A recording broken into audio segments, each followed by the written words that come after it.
7-8 వచనాలు చదువుదాం.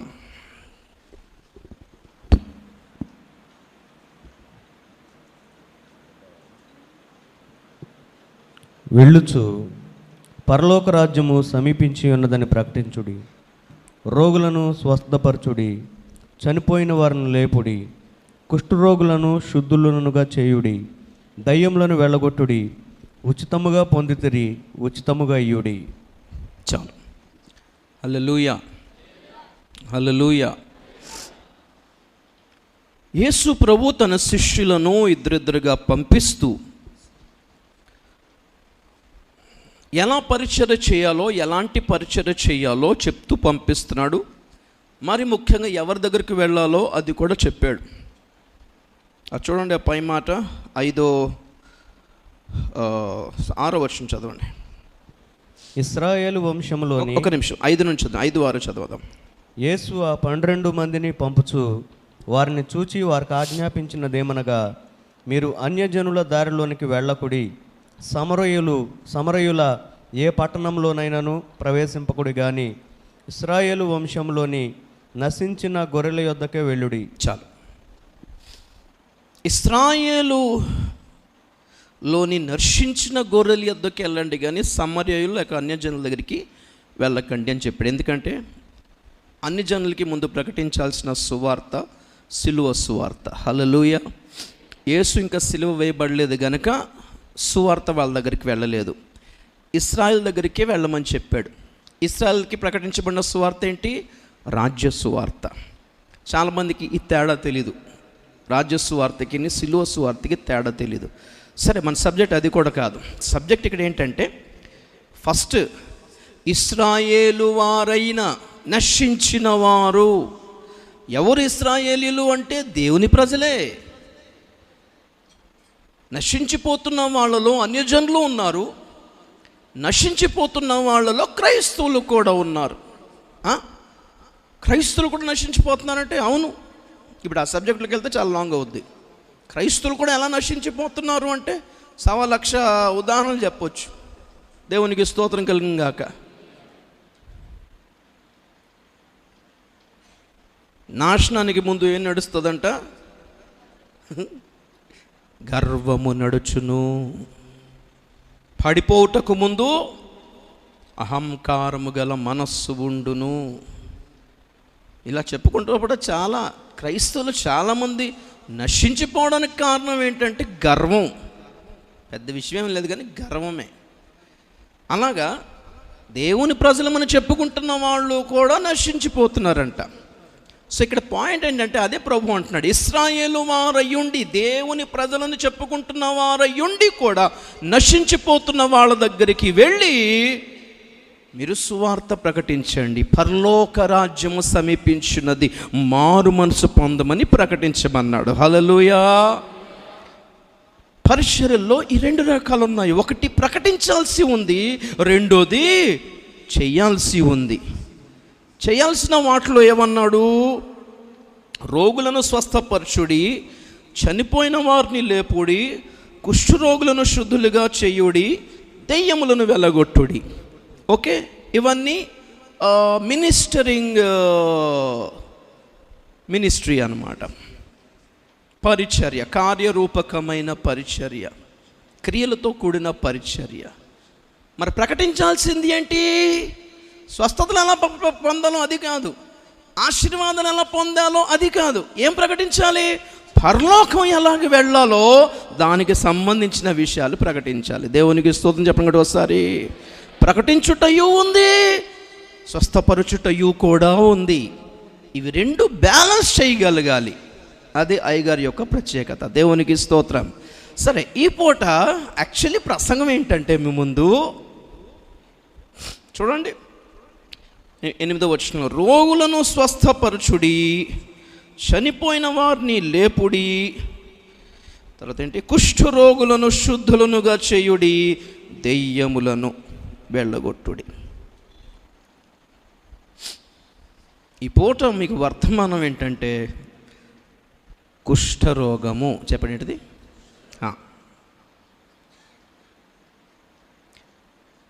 చూడండి, రోగములన్నీ కూడా స్వస్థపరచమన్నాడు, కానీ కుష్ఠరోగాన్ని ఏం చేయమన్నాడు? అది అన్ని రోగాలకి స్వస్థత ప్రార్థనలు పని చేయవు. అన్ని రోగాలకి మీరు ప్రార్థన అవసరం పంపించి, అయ్యగారు నాకు యూరిన్ ఇన్ఫెక్షన్, నా కిడ్నీ ఇన్ఫెక్షన్, నా గుండె ఇన్ఫెక్షన్, నా తలకాయ నొప్పి, నా కడుపు నొప్పి, నా మోకాలు, డాక్టర్ కూడా నీ చెప్పమేమో.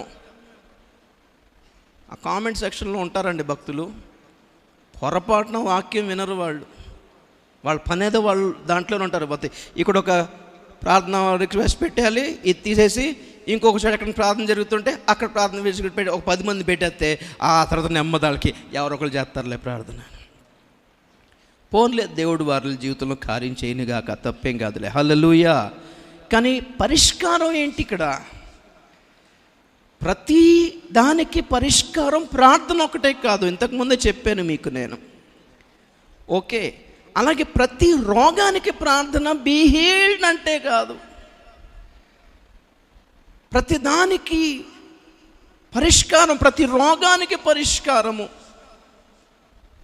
అందుకే చాలామంది పాపం ప్రార్థన చేయించుకున్న పనులు జరగకపోవడానికి కారణం ఏంటంటే అన్ని రోగాలకి స్వస్థత ప్రార్థన పరిష్కారం కాదు. ఏం జరిగి ఉండాలి?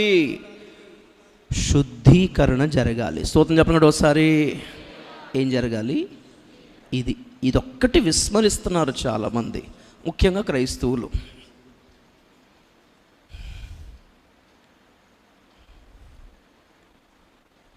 మామూలుగా వాతావరణం పడకపోవడం వల్ల వచ్చిన రోగాలు, ఎక్కడో ఆహారం ఫుడ్ పాయిజనింగ్ అవ్వడం వలన వచ్చిన రోగాలు, సీజనల్గా వచ్చిన రోగాలు, అవన్నీ వేరైతే అపవిత్రత వలన వచ్చిన రోగాలు వేరు. మామూలుగా మీరు బ్లడ్ టెస్ట్ చేయించుకుంటే దోమ కొడితే వచ్చిన జ్వరమా, టైఫాయిడ్ ఎక్కడన్నా లేనిపోని ఆహారం, పాడైపోయిన ఆహారం తింటే వచ్చిన జ్వరమా, జాండిస్, పచ్చకామర్లు, లివర్ పాడైపోద్ది లేనిపోని తిండి తింటే, దోమకాటు, మలేరియా, ఫైలేరియా, డెంగీ. బ్లడ్ టెస్ట్కి వెళ్తే దేనివలన ఈ రోగం వచ్చిందో చెప్పేస్తారు. దానికి ప్రకారంగా డాక్టర్ గారు చికిత్స చేస్తాడు, వైద్యం చేస్తాడు. ఎందుకు బ్లడ్ టెస్ట్ రాయిస్తాడు చెప్పండి? ఈ జ్వరం రావడం అన్నది ప్రతి రోగానికి కామనే.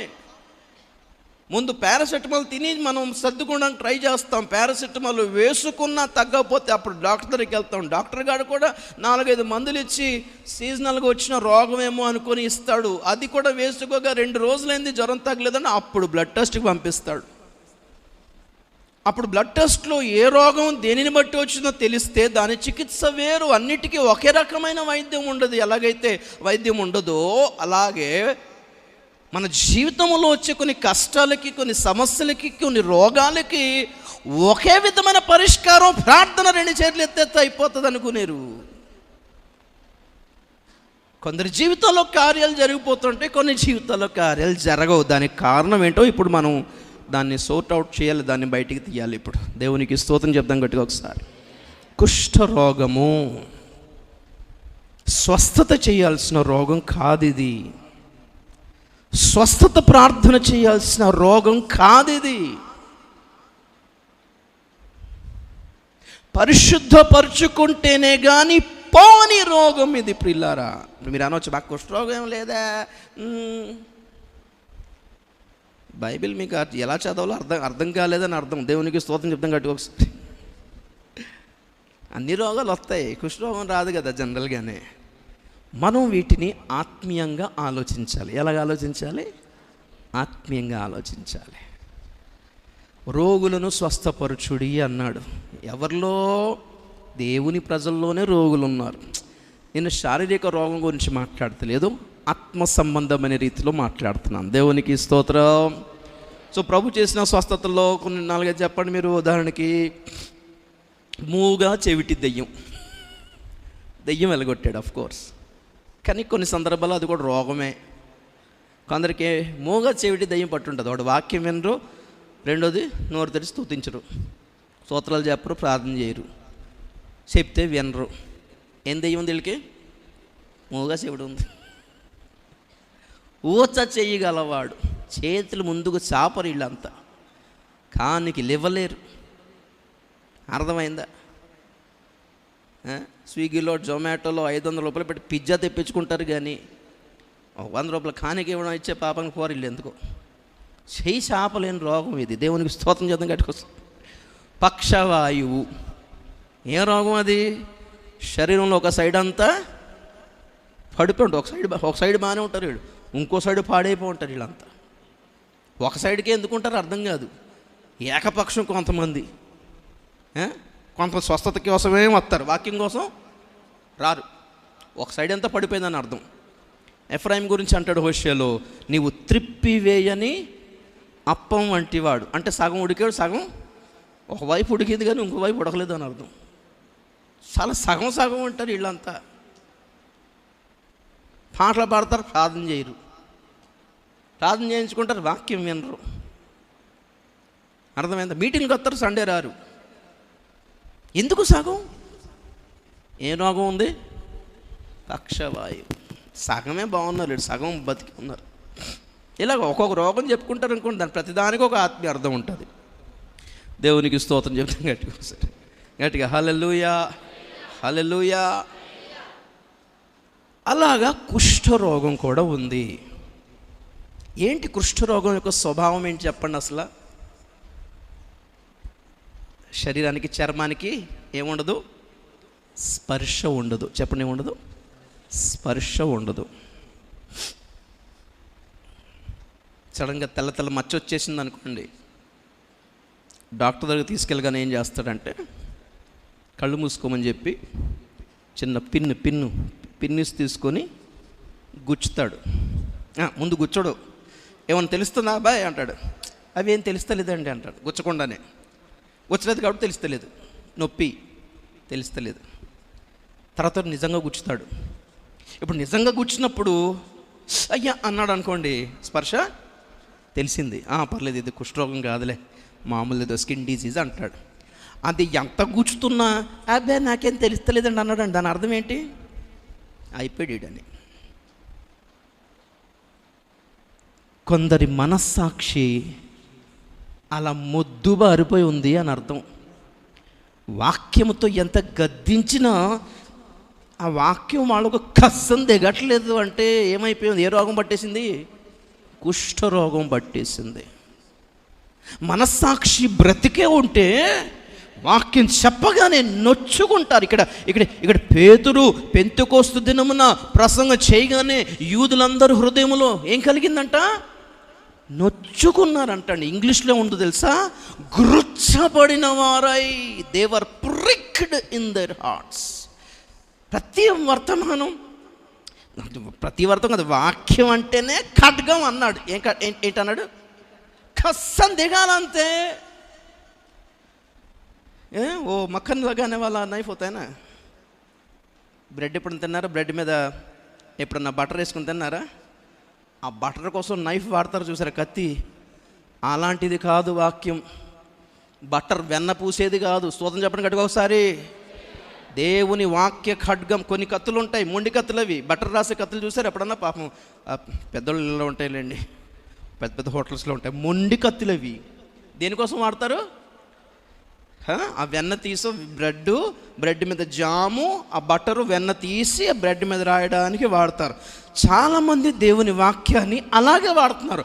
మొద్దు మారిపోయిన మొండి కత్తిలో వాడుతున్నారు. కానీ ప్రవక్తలు అలా వాడరు. కోసి పాడేయడమే. దేవుని స్తోత్రం చేద్దాం కడుకోసారి. హల్లెలూయా. అయినా సమస్య ఏంటంటే, ఇంత గంభీరమైన గద్దింపుతో కొన్న వాక్యము గుండెల్లో కొందరికి కష్టం దిగుతున్నా కొంతమంది భలే నిద్రపోతారండి అంత సౌండ్లో. అంటే మన వాక్యం అంత జోలపాటలాగా ఉందన్నమాట కొంతమందికి. జోలాలి పాటలాగా ఉందా? దేవుడా. కొంతమంది ఉంటారండి భలే, చర్చికి రాగానే నిద్రపోతారు. ప్రసంగం మొదలు పెడితే చాలా నిద్రపోతుంటారు వాళ్ళు. ఇక ఒక పాస్టర్ గారు అయితే ఇంకా ఆగలేక అడిగేసాడు, ఈ ఇంటికి వెళ్ళినా పడుకోవచ్చు కదమ్మా అంటే, ఇంట్లో నిద్ర పట్టట్లేదండి అయ్యా అంటది. ఓహో, నీకు నిద్ర పట్టడానికి వస్తున్నామా ఇక్కడికి అంటే, మీరు ప్రసంగం చేస్తే భలే నిద్ర వస్తుందండి. దేవుడా, నిద్ర దయ్యాలు ఇవి. ఏదో పగలంతా పని చేసుకుని వచ్చి ఇంట్లో ఏముంటాంలే, కూటం జరుగుతుంది కదా అనుకుని వచ్చి ఇక అలసిపోయిన శరీరంతో సడన్గా కొనిగితే అది వేరు, పర్వాలేదు, దేవునికి స్తోత్రం చెప్పండి గడికి ఒకసారి. ఇదే తెల్లారి 10 గంటలు కూడా నిద్రపోతారండి చర్చకు వచ్చి. అది గొప్ప విషయం, నేను అది చెప్పేది. అది చాలా నిద్ర స్పెషాలిటీ మనుషులు అనమాట వీళ్ళందరూ. ఇంత సౌండ్లో మనకేమో చిన్న సౌండ్ వస్తే నిద్ర పట్టదు, చిన్న లైట్ వేస్తే నిద్ర పట్టదంటే వీళ్ళు ఎక్కడికి వచ్చి నిద్రపోతారు? ఎంత లైటింగ్లో, ఎంత సౌండ్లో నిద్రపోతున్నారంటే మహాఘోరం అనమాట. అదంతా మామూలు దెయ్యం కాదు అది. అంటే కొన్ని నిద్రపోయే ప్రసంగాలు ఉంటాయి. ఆ తర్వాత సంగతి దేవుని స్తోత్రం చెప్పండి ఒకసారి. మీకేంటి, మాకు కూడా వచ్చేది నిద్ర, అది తర్వాత సంగతి. ఒక గంభీరమైన భారముతో కూడిన ఒక వాక్య పరిచర్య జరుగుతున్నప్పుడు ఎలాగ మీకెందుకు స్పర్శ రావట్లేదు, మీకెందుకు ఫీల్ అనిపించట్లేదు, ఎందుకు గుర్చబడిన వారై పశ్చాత్తాపడట్లేదు, ఎందుకు మార్పు రావట్లేదు? ఈ ప్రసంగానికి కాకపోతే ఇంక ఏ ప్రసంగానికి మారుతారు చెప్పండి కొంతమంది? ఆశీర్వాద ప్రసంగాలకా? నేను ఎప్పటికీ అంటాను, నా 17వ సంవత్సరం వయసులో సేవకు వచ్చేసాను. ఏమండి, 17వ సంవత్సరం మంచి టీనేజ్ అండి, చాలా గంభీరమైన టీనేజ్, అప్పుడప్పుడే లోకం అర్థమవుతున్న టీనేజ్. సిగరెట్లు, మందు, సినిమాలు, అమ్మాయిలు అనుకుంటున్న వయసులో లోకాన్ని విడిచి ప్రతిష్టలోకి వచ్చి సేవకు సమర్పించుకొని బైబిల్ పట్టుకొని అడవులు వెంబడి కొండలకు ఎక్కేసి అడవుల్లో కొంటరుగా బయలుదేరిపామంటే ఏ ప్రసంగం వినుంటే ఆ తీర్మానం వచ్చి ఉంటుంది? మీరు చెప్పండి ఒకసారి. ఆశీర్వాద ప్రసంగాలా? బ్రదర్, దేవుడు నీకు గొప్ప గొప్ప జాబ్ ఇవ్వబోతున్నాడు బ్రదర్, దేవుడు నీకు మంచి ఇల్లు ఇవ్వబోతున్నాడు బ్రదర్. ఈ ప్రసంగాలు వింటే ఆ సమర్పణ వస్తుందా? యవనస్తులకి ప్రపంచం అంతా బాగా అయిపోతుంది, పరిస్థితులన్నీ సద్దుమణుగుతాయి. Oh, there is a bright future brother, దేవుడు నీకు మంచి బట్టలు ఇస్తాడు, మంచి జాబ్ ఇస్తాడు, నువ్వు అమెరికాలో వెళ్ళిపోయి సెటిల్ అయిపోతావంటే God is good all the time అనుకునే పాటలు, అటువంటి ప్రసంగాలు వింటే ఆ సమర్పణ వస్తుందా? మాకు చెప్పండి, మీరు చెప్పండి ఒకసారి. మాకు వాక్యాన్ని బోధించిన సేవకులు కత్తులు, ఖడ్గాలు, బాణాలే వదిలేరండి గుండెల్లోకి. తెచ్చే దరిద్రం మాకు ఈ లోకం వద్దు అనుకొని బయటపడ్డాము అంటే ఏ ప్రసంగం అయి ఉంటుంది? మీరే ఊహించుకోండి, మీ ఊహలకి వదిలేసాను. హల్లెలూయా. మనస్సాక్షికి గుర్చుకుంటుంది ప్రియులారా.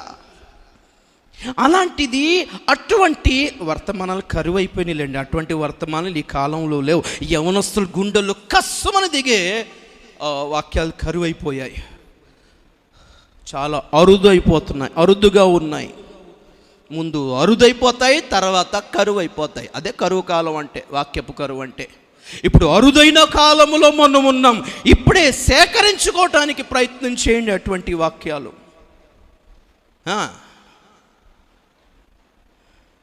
మాట్లాడుతున్నాడు దేవుడు, కానీ చాలామంది వినట్లేదు,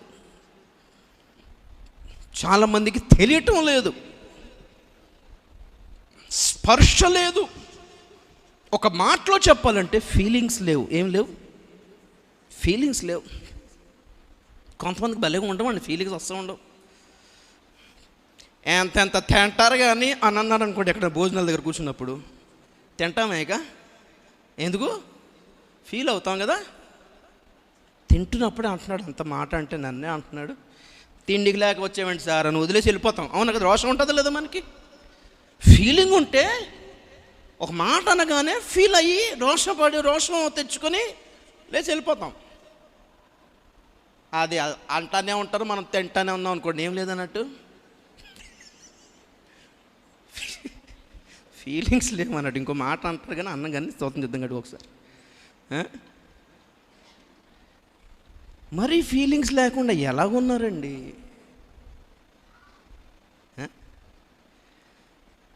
దేవుడు మాట్లాడుతున్నప్పుడు ఫీల్ అవ్వగలిగితే మీ మనస్సాక్షి కరెక్ట్గా ఉంది అని అర్థం. దేవుడు మాట్లాడుతున్నప్పుడు మీ మనస్సాక్షి మీకు దోషారోపణ చేస్తుందంటే మనస్సాక్షి బ్రతికే ఉంది అని అర్థం. ఇక్కడ ఆత్మీయంగా కుష్ఠరోగం వచ్చేది శరీరానికి కాదు, మనస్సాక్షికి. చెప్పండి, దేనికి? మనస్సాక్షికి. కొత్త ప్రసంగం ఏమొచ్చిందో తెలుసా? మీరు ఎన్ని పాపం చేసినా పర్లేదు, గిల్టీ ఫీల్ అవ్వద్దు. ఎందుకంటే దేవుడు అవన్నీ ఎప్పుడూ తీసేసాడు. ఏమండి, గిల్టీ ఫీలింగ్ అనేది ఎంత బ్లెస్సింగో తెలుసా? గిల్టీ ఫీలింగ్ అంటే దోషారోపణ చేసే మనస్సాక్షి. నీ పాపాన్ని నిన్ను మరీ జ్ఞాపకం చేసే మనస్సాక్షి ఎంత దీవెనకరమైందో తెలుసా? నిన్నెప్పుడు గర్వపడనివ్వదు ఆ మనస్సాక్షి. హల్లెలూయా. ఏం పడనివ్వదు? జనులు మెడలో పూలదండేసిన, జనులు చప్పట్లు కొట్టినా, బాగా మాట్లాడారు బ్రదర్, బాగా పాడారు సిస్టర్, బాగా పాడారు బ్రదర్ అని ఎవరన్నా జనులు పొగుడుతున్నా, మనస్సాక్షి బ్రతికే ఉంటే నీకు చెప్తుంది, నీకు అంత లేదు నాన్న, పది పొంగిపోకు, నువ్వు వాడబడింది దేవుని కృపయే అని చెప్తుంది మనస్సాక్షి. హల్లెలూయా. నువ్వు ఇలాంటి వాడవైనా నువ్వు నిలబడ్డావు చూసావా, అది ఎవరి ఘనత? దేవుడిచ్చిన ఘనత. Praise the Lord. నేను ఇందాక వాక్యం చదువుతా ఉన్నాను రూములో. బెస్సలేలు అహోలియాబు తొమ్మకరతో మందమసము చేశాను, తొమ్మకరతో బలిపీఠం చేశాను, తొమ్మకరతో పలకలు చేశాను, తొమ్మకరతో అన్నీ తొమ్మకర్ర. కానీ ప్రత్యక్ష గుడారంలోకి వెళ్తే ఏం కనపడుతుంది? అన్నీ బంగారమే కనపడుతుంది. ఏం కనపడుతుంది? అరే, కానీ దేంతో చేశాడు? తొమ్మకర్ర. కానీ తొమ్మకర్ర ఎవరు కనపడట్లేదు. ఏది కనపడుతుంది? బంగారమే. మనము తొమ్మకర్రలం. దేవుడు తన కృప, తన మహిమ, తన నీతి అనే బంగారంతో పొదిగించి నిలబెట్టుకున్నాడు ఆయన మందిరంలో. హల్లెలూయా, హల్లెలూయా. నేనేంటో తెలుసా అని అనుకున్నాం అనుకోండి, దేవుడు అంటాడు ఒకసారి లోపల చూసుకో ఒకసారి అంటాడు. ఏముంది లోపల? మన బతుకదే. దేనికి పనికి వస్తుంది తొమ్మకర్ర? తుమ్మ చెట్లు చూసారా? మనదేమో చిన్న ఉంటాయిలే, ఇజ్రాయెల్ దేశంలో పెద్దగా ఉంటాయిలే. తుమ్మకర్రలు నరికి పొయ్యిలోకి తప్ప దేనికన్నా మనకు వస్తుందా? పొయ్యిలోకి తప్ప దేనికన్నా మనకు వస్తుందా? దేనికి పనికిరాదు. నరకంలో కాలాల్సిన మన బతుకులకి దేవుడు తన మందిరములో భాగ్యం ఇచ్చి నిలబెట్టుకున్నాడు. చూసారా? ఎప్పుడు గర్వపడొద్దు అని అర్థం. దేవునికి స్తోత్రం చెప్పండి గడికి ఒకసారి. తొమ్మకర్రలమే మన బతుకంతా. ఒకసారి లోపల తొంగి చూసుకోవాలి. అప్పుడు అంటారు కొంతమంది, మారిపోయాను కానీ లోపల అది అలాగే ఉంది అంటుంటారు. కొంచెం ఏమంటారు? కొంత గొడవ పడినప్పుడు మారిపోయాను కానీ లోపల ఆడే ఉన్నాడు. చావలేదు ఆడు. దేవుని స్తోత్రం చెప్తున్నాడు. ఒకసారి ఆడు చచ్చిపోవాలి. హల్లెలూయా. తీయొద్దు బయటికి. అందుకే దేవుడు దాన్ని కవర్ చేశాడు. దేవునికి స్తోత్రం కలుగును గాక. గట్టిగా హల్లెలూయా. సో మనస్సాక్షి బ్రతికే ఉంటే ప్రతి వాక్యానికి నువ్వు స్పందిస్తావు. ప్రతి వాక్య ముగింపులో తీర్మానం తీసుకోవాల్సిన సమయంలో చేతులెత్తి ముందుకు వస్తావు, నువ్వు స్పందిస్తావు. దేవదూత ఒకానొక కాలములో వచ్చి ఆ బెతెస్దా కోనేటిని నీటిని కదిపినప్పుడు మొదట ఎవడు దిగును? వాడు ఎట్టి వ్యాధి గలవాడైనను స్వస్థత నొందును. హల్లెలూయా. దేనికి గుర్తు? దేవదూత సేవకునికి గుర్తు. బెతెస్దా కోనేరులోని నీరు వాక్యానికి గుర్తు. వాక్యం కదుపుట వాక్య పరిచర్యకు గుర్తయితే ఈ నీటిని, వాక్యం అనే నీటిని కదిపినప్పుడు ఎవడు మొదట దిగును, ఆ వాక్యానికి ఎవరు ముందు సమర్పించుకుంటాడో ఏ బంధకాలైనా తెగిపోతాయట, విడుదల పొందుతారట. హల్లెలూయా. మరి ఇన్ని వాక్యాలు వింటున్నా కొందరిలో ఎందుకు స్పర్శ లేదు? ఎందుకు ఫీలింగ్స్ లేవు? ఎందుకు మార్పు రావటం లేదు? ఎందుకు స్పందించలేకపోతున్నారు? ఎందుకు సమర్పించుకోలేకపోతున్నారు? ఎందుకు తీర్మానించలేకపోతున్నారు? ఇన్ని గంభీరమైన వర్తమానాలకు కూడా మారట్లేదు అంటే మనస్సాక్షికి ఏం రోగం పట్టింది?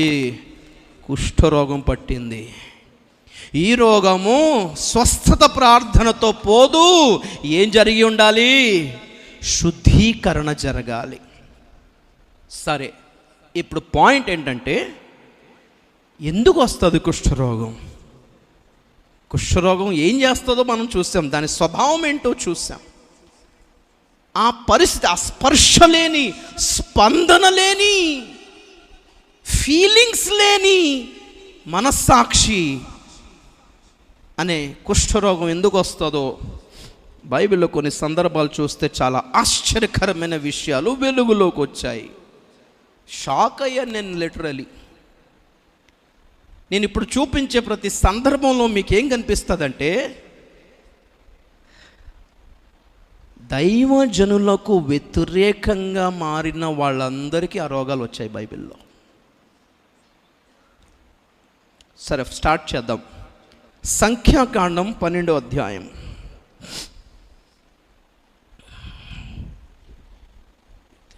సంఖ్యాకాండము 12వ అధ్యాయము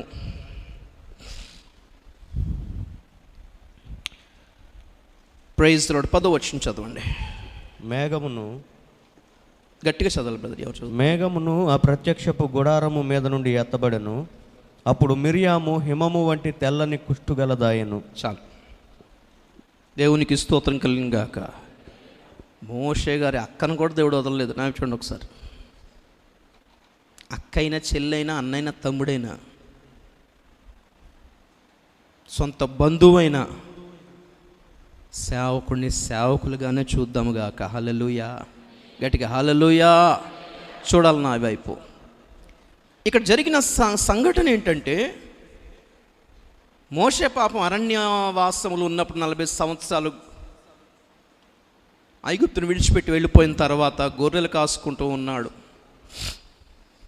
అక్కడ సిప్పోరాను పెళ్లి చేసుకున్నాడు. మిద్యానీయురాలు లేక కూషురాలైన ఒక స్త్రీని పెళ్లి చేసుకున్నాడు. ఆ సందర్భం, ఆ సమయం ఇంకా అప్పుడు అది వేరిక. ఆ సందర్భంలో ఇంకా మోషే పెళ్లి చేసుకున్నాడు. దేవుడు దీవించాడు, ఇద్దరిని కూడా దీవించాడు. వాళ్ళకి మంచి బిడ్డనిచ్చాడు. సిప్పోరాను కూడా తర్వాత దేవుడు మార్చుకుంటాడు. ఆమె తన కుమారునికి సున్నతి చేసేస్తుంది. అప్పుడే దేవుని ఏర్పాట్లోకి వచ్చేసింది ఆమె. ఆ తర్వాత మరి మోషే సమర్పించుకుని ఐగుప్తుకు వచ్చి ఇశ్రాయేలులందరినీ విడిచి ప్రయాణమైపోతున్నారు కనానుకి. మధ్యలో మిరియాము, అహరోన్లు గుసగుసలాడుకున్నారు మోషేకి విరోధముగా. ఆయన చేసుకున్న వివాహం గురించి గుసగుసలాడుకున్నారు. పెద్ద ఆయనకైనా దర్శనం వచ్చేది, దేవుడు మాతో మాట్లాడలేదా, మేము చూడలేదా, మాకు దేవుడు కాదా, ఆయనకైనా పర్సనలా, మాకు లేడా అన్నట్టుగా ఏవేవో మాట్లాడుతుంటే, అక్కడ మాట చూడండి 3వ వచనంలో, యెహోవా ఆ మాట వినెను. చాలు చాలు, ఒక్క నిమిషం. ఎవరు విన్నారు? మోషే వినలేదు. చూడాలి నా ఒకసారి, మోషే వినలేదు. మనం దైవజనులకు వ్యతిరేకంగా గుసగుసలు, పాపం వీళ్ళు పెద్ద తిట్టుకోలేదు కానీ గుసగుసలు ఆడుకున్నారు అంతే. దేవుడు వింటానండి, సేవకుడు వినట్లేదనే మాట్లాడుకుంటాం. మనం ఆయన తెలియదులే, మన కదా మనం మాట్లాడుకున్నాం. ఎవరు వినేను? యెహోవా ఆ మాట వినెను. బా, దేవునికి స్తోత్రం చెప్పండి కూడా ఒకసారి. నిజంగా పరలోకం నాకు చూస్తారా, చదివేసుకుంటారు బైబిల్ అంతా. పరలోకంలో దూతలు కూడా అని ఉంటారేమో అనుకుంటున్నా, నా అభిప్రాయం. దేవుడిని ఏమని ఉంటారు? ప్రభువా, మోషేని పంపిస్తున్నావు ఇశ్రాయేల్ని విడిపించడానికి, కరెక్ట్ వ్యక్తి అని అంటావా? ఓకే అంటావా? ఆయనే ఒక అతన్ని ఐగుప్తుడిని చంపేసి పారిపోయాడు, కరెక్టే అంటావా? అలాంటి వాళ్ళని వాడుకోవచ్చో?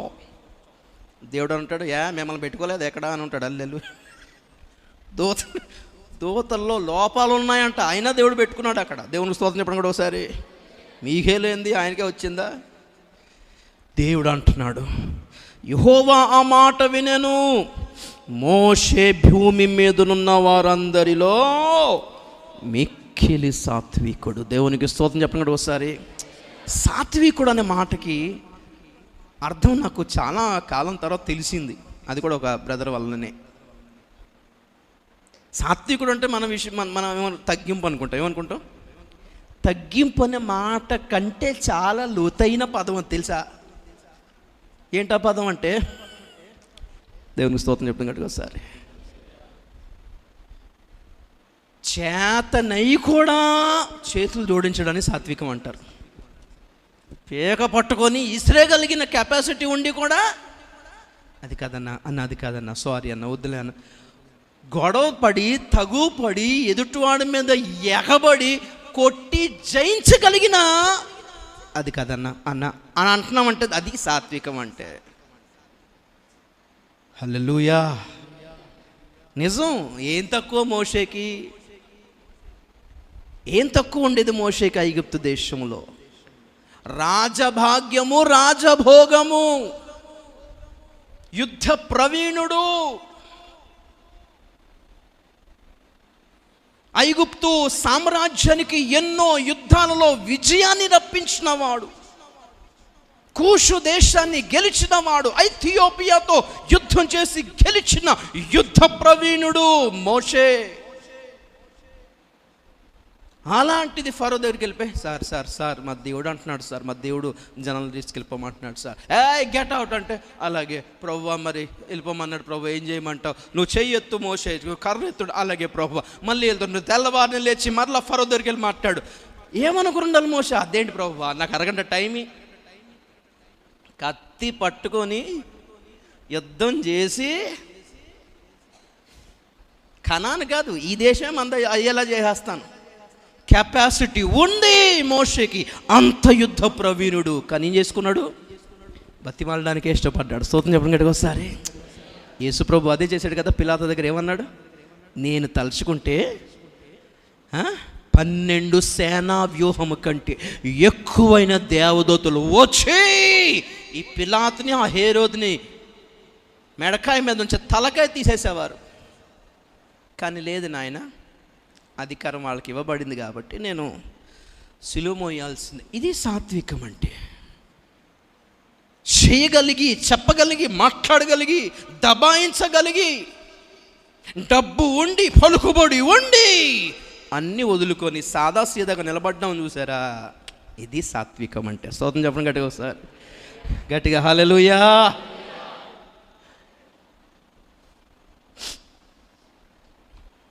అలాగే ఇంకేంటిది? ప్రత్యక్ష గుడారము కట్టాలి. ఎంతమంది ఎన్ని కానుకలు ఇస్తారో చూడండి అయ్యా అంటే, పొలోమని బంగారం పనికి బంగారం, వెండి పనికి వెండి, ఇత్తడి పనికి ఇత్తడి పొలోమని వచ్చి పడ్డాయి. పొలోమని వచ్చి పడిన తర్వాత ప్రత్యక్ష గుడారం కట్టడానికి ఎంత కావాలో అంత వచ్చేసిన దానికంటే ఎక్స్ట్రా వచ్చేస్తుంది. మోషే ఏమన్నాడు? చాలు చాలు చాలు, ఎక్కువైపోతుంది, చాలు, ఇంత చాలు, మానేయండి అన్నాడు. నేనైతే ఏమందను, ఇంకో అకౌంట్ నెంబర్ ఇస్తాను, అందులో ఎదురు అంటాను. దేవుని స్తోత్రం చెప్పండి ఒకసారి. ఏ డబ్బును ఆశపడలేదు. ఇది సాత్వికం అంటే. స్తోత్రం చెప్పండి గట్టిగా. ఎందుకు తెగ తవ్వేసుకొని ఆ సమాధులన్నీ తవ్వుతున్నారు? ఆ ఫరోలు అంటే వీళ్ళకైనా భక్తే, గౌరవమా? బంగారం ఉంటుంది అందులో. సమాధి పెట్టులు ఏముంటాయి? ప్రాచీన కాలపు బంగారం. కక్కుర్తిపడి ఎక్స్కవేషన్ చేసి తవ్వి తీస్తున్నారు. డబ్బులు అంటే ఐగుప్తు బంగారం ఎంత విలువైనదో మీరు ఊహించుకోండి. మరి మోషే ఏం చేశాడు? ఐగుప్తు ధనము కంటే దేవుని విషయమైన నింద గొప్ప భాగ్యం అని ఎంచుకున్నాడు. ఇది సాత్వికం అంటే. స్తోత్రం చెప్పండి గట్టిగా ఒకసారి. లోక సంబంధమైన డబ్బు కంటే దేవుని కొరకు నిందలు పడడంలో ఒక భాగ్యమని భావించడం ఉంది చూశారు. ఈ తీర్మానం రాగలిగితే గొప్ప విషయం బ్రదర్ సిస్టర్. ఇది సాత్వికం అంటే. తర్వాత ఇశ్రాయేలుల అవిధేయత వలన ఒకసారి దేవుడు కోపం వచ్చి ఏమన్నాడంటే మోషేతోటి, మోషే నువ్వు అడ్డు తప్పుకో, వీళ్ళందరినీ సర్వనాశనం చేసి నీకు పుట్టిన కుమారుణ్ణి దీవించి అభివృద్ధి పరిచి ఓ గొప్ప జనముగా చేసేదను అంటే ఈ ఆఫర్ ఏదో బాగుంది అనుకుంటారు ఎవరైనా. నిజమే ప్రభా, వీళ్ళతో పడలేం ప్రభా, అసలు నేనే పడలేకపోతాను, నువ్వు ఎలా పడుతున్నావు, నేను అప్పటి నుంచి అనుకుంటున్నాను ప్రభా, వీళ్ళందరూ నాశనం చేసేసినాములో. నా జనాన్ని దీవించు, మా అబ్బాయిని దీవించు, మా అమ్మాయిని దీవించు. ప్రభా ఆఫర్ బాగానే ఉంది, కానీ నువ్వు అలా చేస్తే నీకు మాత్రం ఘనత రాదు ప్రభువా. ఐగుప్తీయులు ఏమంటారో తెలుసా? వాళ్ళ దేవుడే వాళ్ళతో వేగలేక చంపేశాడు అంటారు ప్రభువా. ఏదో దేశం కనాన్ దేశం ఇచ్చి పాలు తేనెలు అది ఇది అని చూపించి వీళ్ళతో సావలేక చంపేశాడు దారికి అడ్డంగా అని వాళ్ళ దేవుడు ఇలాంటి చేతకానోడు అనేస్తారు ప్రభువా. నీకంత మాట రావద్దు ప్రభువా. అవసరమైతే నా పేరు జీవగ్రంథం తొలగించు, నన్ను క్యాన్సిల్ చేసుకొని నాకంటే ఒక శ్రేష్టమైన సేవకుడు నిలబెట్టి వీళ్ళని నడిపించు, కానీ వీళ్ళని నాశనం చేయకు ప్రభువా అన్నాడు. ఇది కదా సాత్వికం అంటే. తన స్వార్థానికి వచ్చే గొప్ప లాభాన్ని కూడా కొట్టేశాడు మోషే. లేదు ప్రభువా, నీ నామానికి అవమానం అయిపోద్ది ప్రభువా, అలా చెయ్యకు ప్రభువా, నువ్వు వాగ్దానం చేసింది వీళ్ళకి ఇవ్వాల్సిందే ప్రభువా. అలాంటి మోషేకి వ్యతిరేకంగా నువ్వు మాట్లాడితే యెహోవా వినెను. స్తోత్రం చెప్పండి గట్టిగా ఒకసారి. ఆ మాట చాలు గుండెల జువ్వనాలు, ఒకసారి ఆ గింగుర్మనాలు చెవుల్లో, యెహోవా ఆ మాట వినెను. How dare you talk against a man of God. దేవుని సేవకుని గురించి వెనకాల కొండెములు ఎలా చెప్పుకుంటున్నారు, ఎలా గాసిపింగ్ చేసుకుంటున్నారు, ఎలా గుసగుసలాడుతున్నారు. మోషే నా ఇల్లంతటిలో సాత్వికమైన వాడు. మీకు విషయం తెలుసా? నేను ఎవరితోనైనా దర్శనం ద్వారా మాట్లాడేదను, కళల ద్వారా మాట్లాడేదను. ప్రవక్తను వాడు ఎవడైనా ఉన్నాడలా దర్శనంతో మాట్లాడతా, కళల ద్వారా మాట్లాడతా. కానీ మోషతో ఎట్లా మాట్లాడి తిని? ముఖాముఖిగా మాట్లాడి తిని. అతడు నా ముఖమును నిదానించి చూచెను. వావ్, దేవునికి స్తోత్రం చెప్పండి గట్టిగా ఒకసారి, గట్టిగా హల్లెలూయా, హల్లెలూయా. మోషే సేవకు రాకపోయి ఉంటే, 1 సంవత్సరం 2 సంవత్సరాలు ఆగి ఉంటే, హలో, ఐగుప్తు దేశానికి ఫరో అయ్యేటోడు, రాజు అయ్యేటోడు తెలుసా? అలాంటి రాజభాగ్యాన్ని వదిలేసి వచ్చేసాడు అంటే ఇశ్రాయేల్ అందరికీ మకుటం లేని మహారాజే మోషే. ఫరో అయ్యుంటే చేతిలో రాజదండమును, ఇంకో చేతిలో రాజ ఖడ్గం ఉండేది. కానీ మోషే ఇశ్రాయేల్ ముందు నడుస్తూ ఖడ్గాన్ని, రాజదండాన్ని మించిన దేవుని కర్ర చేత పట్టుకున్నాడు. మకుటము లేని మహారాజు చేతి కర్ర, తన చేతి కర్రను దేవునికి ఇస్తే ఆ మోషే చేతి కర్ర తర్వాత ఏమైంది? దేవుని కర్ర అయింది. సాత్వికుడు. మీకేం తెలుసు ఒక సేవకుడు ఎంత నలిగిపోయి ఉంటాడో? ఆయనకేంటండి, ఐగుప్తుల పెద్ద రాజభోగం అనుభవించిన వాడు, ఇప్పుడు సడన్గా నాయకత్వం అంటే ఎక్కడి నుంచి ఇచ్చేస్తారు అంటామేమో. ఐగుప్తు దేశ రాజభోగం విడిచిన వెంటనే ఇక్కడ లీడర్ అయిపోలేదు. మధ్యలో 40 సంవత్సరాలు ఏం చేశాడు? గొర్రెలు కాచాడు. గొర్రెలు కాచాడండి. ట్రైనింగ్ ఇచ్చింది ఎవరు? మామయ్య గారు, మామగారి గొర్రెలు. దేవుని స్తోత్రం చెప్పండి సార్. మోషే అలాగా 10 గంటలు లేచి కాఫీ ఏది అంటే మామ లేచి నిలబడి చూస్తున్నాడు. కాఫీయా? ఐగుప్తు కాదు ఇది, లే 10 గంటలు లేస్తావా? మీ ఇంట్లో పెద్ద దాదాపు అయితే ఎవరికి కావాలి? దేవుని స్తోత్రం. గొర్రెలు చూస్తున్నాయి అక్కడ, మాకు మేత పెడితే కానీ మీకు మేత లేదన్నట్టే చూస్తున్నాయి గొర్రెలు. లే తిప్పుకునిరా. కాఫీ లేదు, టిఫిన్ లేదు, గొర్రెలే. దేవునికి స్తోత్రం చెప్పండి కూడా ఒకసారి. Full training. దేవునికి స్తోత్రం. బైబిల్లో కొందరు ట్రైనింగ్లు అందరూ మామగారులే ఇచ్చారు. అందులో దావీదు ఒకడు, మోషే ఒకడు. దేవునికి స్తోత్రం కలిగాక. అండ్ ఆఫ్ కోర్స్ యాకోబు కూడా, మర్చిపోవద్దు మనం. దేవునికి స్తోత్రం చేద్దాం కాబట్టి ఒకసారి. ఈ సబ్జెక్ట్ తర్వాత విందురుతా ఎప్పుడైనా. హల్లెలూయా, హల్లెలూయా. సాత్వికుడు ఐగుప్తుని విడిచిపెట్టేశాడు. ఆస్తులు విడిచిపెట్టేశాడు, రాజభోగం విడిచిపెట్టేశాడు, నా పిలుపుకు లోబడ్డాడు, గొర్రెల్ని కాశాడు 40 సంవత్సరాలు. నేను వెళ్ళి ఫరోతో యుద్ధం చేయమంటావా? కాదు, మాట్లాడవలెను అంటే పాప మాట్లాడాడు. యుద్ధం చేయగలిగి ఉండి, తెగించగలిగి ఉండి, నువ్వా నేనా చలో కాసుకో, మల్ల యుద్ధము చేతుము అన్నట్టుగా. అందరూ యుద్ధం చేయక్కర్లేదు, ఫరో నువ్వా నేనా కమాన్ అంటే యుద్ధంలో గెలిచేవాడు. పాపం ఆ మల్ల యుద్ధంలో, ఆ కుస్తీలో గెలిచేవాడేమో మోషే. కానీ దేవుడు ఆ ట్రాక్లో వాడుకోలేదు. ఏమన్నాడు? వెళ్ళి మాట్లాడు, నేను చెప్పిందే మాట్లాడు. సేవకుడు ఎంత నలుగుతాడో మీకేం తెలుసండి? మీలాగా ఉద్యోగం చేసి సంపాదించేటోళ్ళు గారు, వాళ్ళంతా సంపాదించగలరు. డబ్బులే కావాలనుకుంటే జాబ్ చేయలేకపోదురా.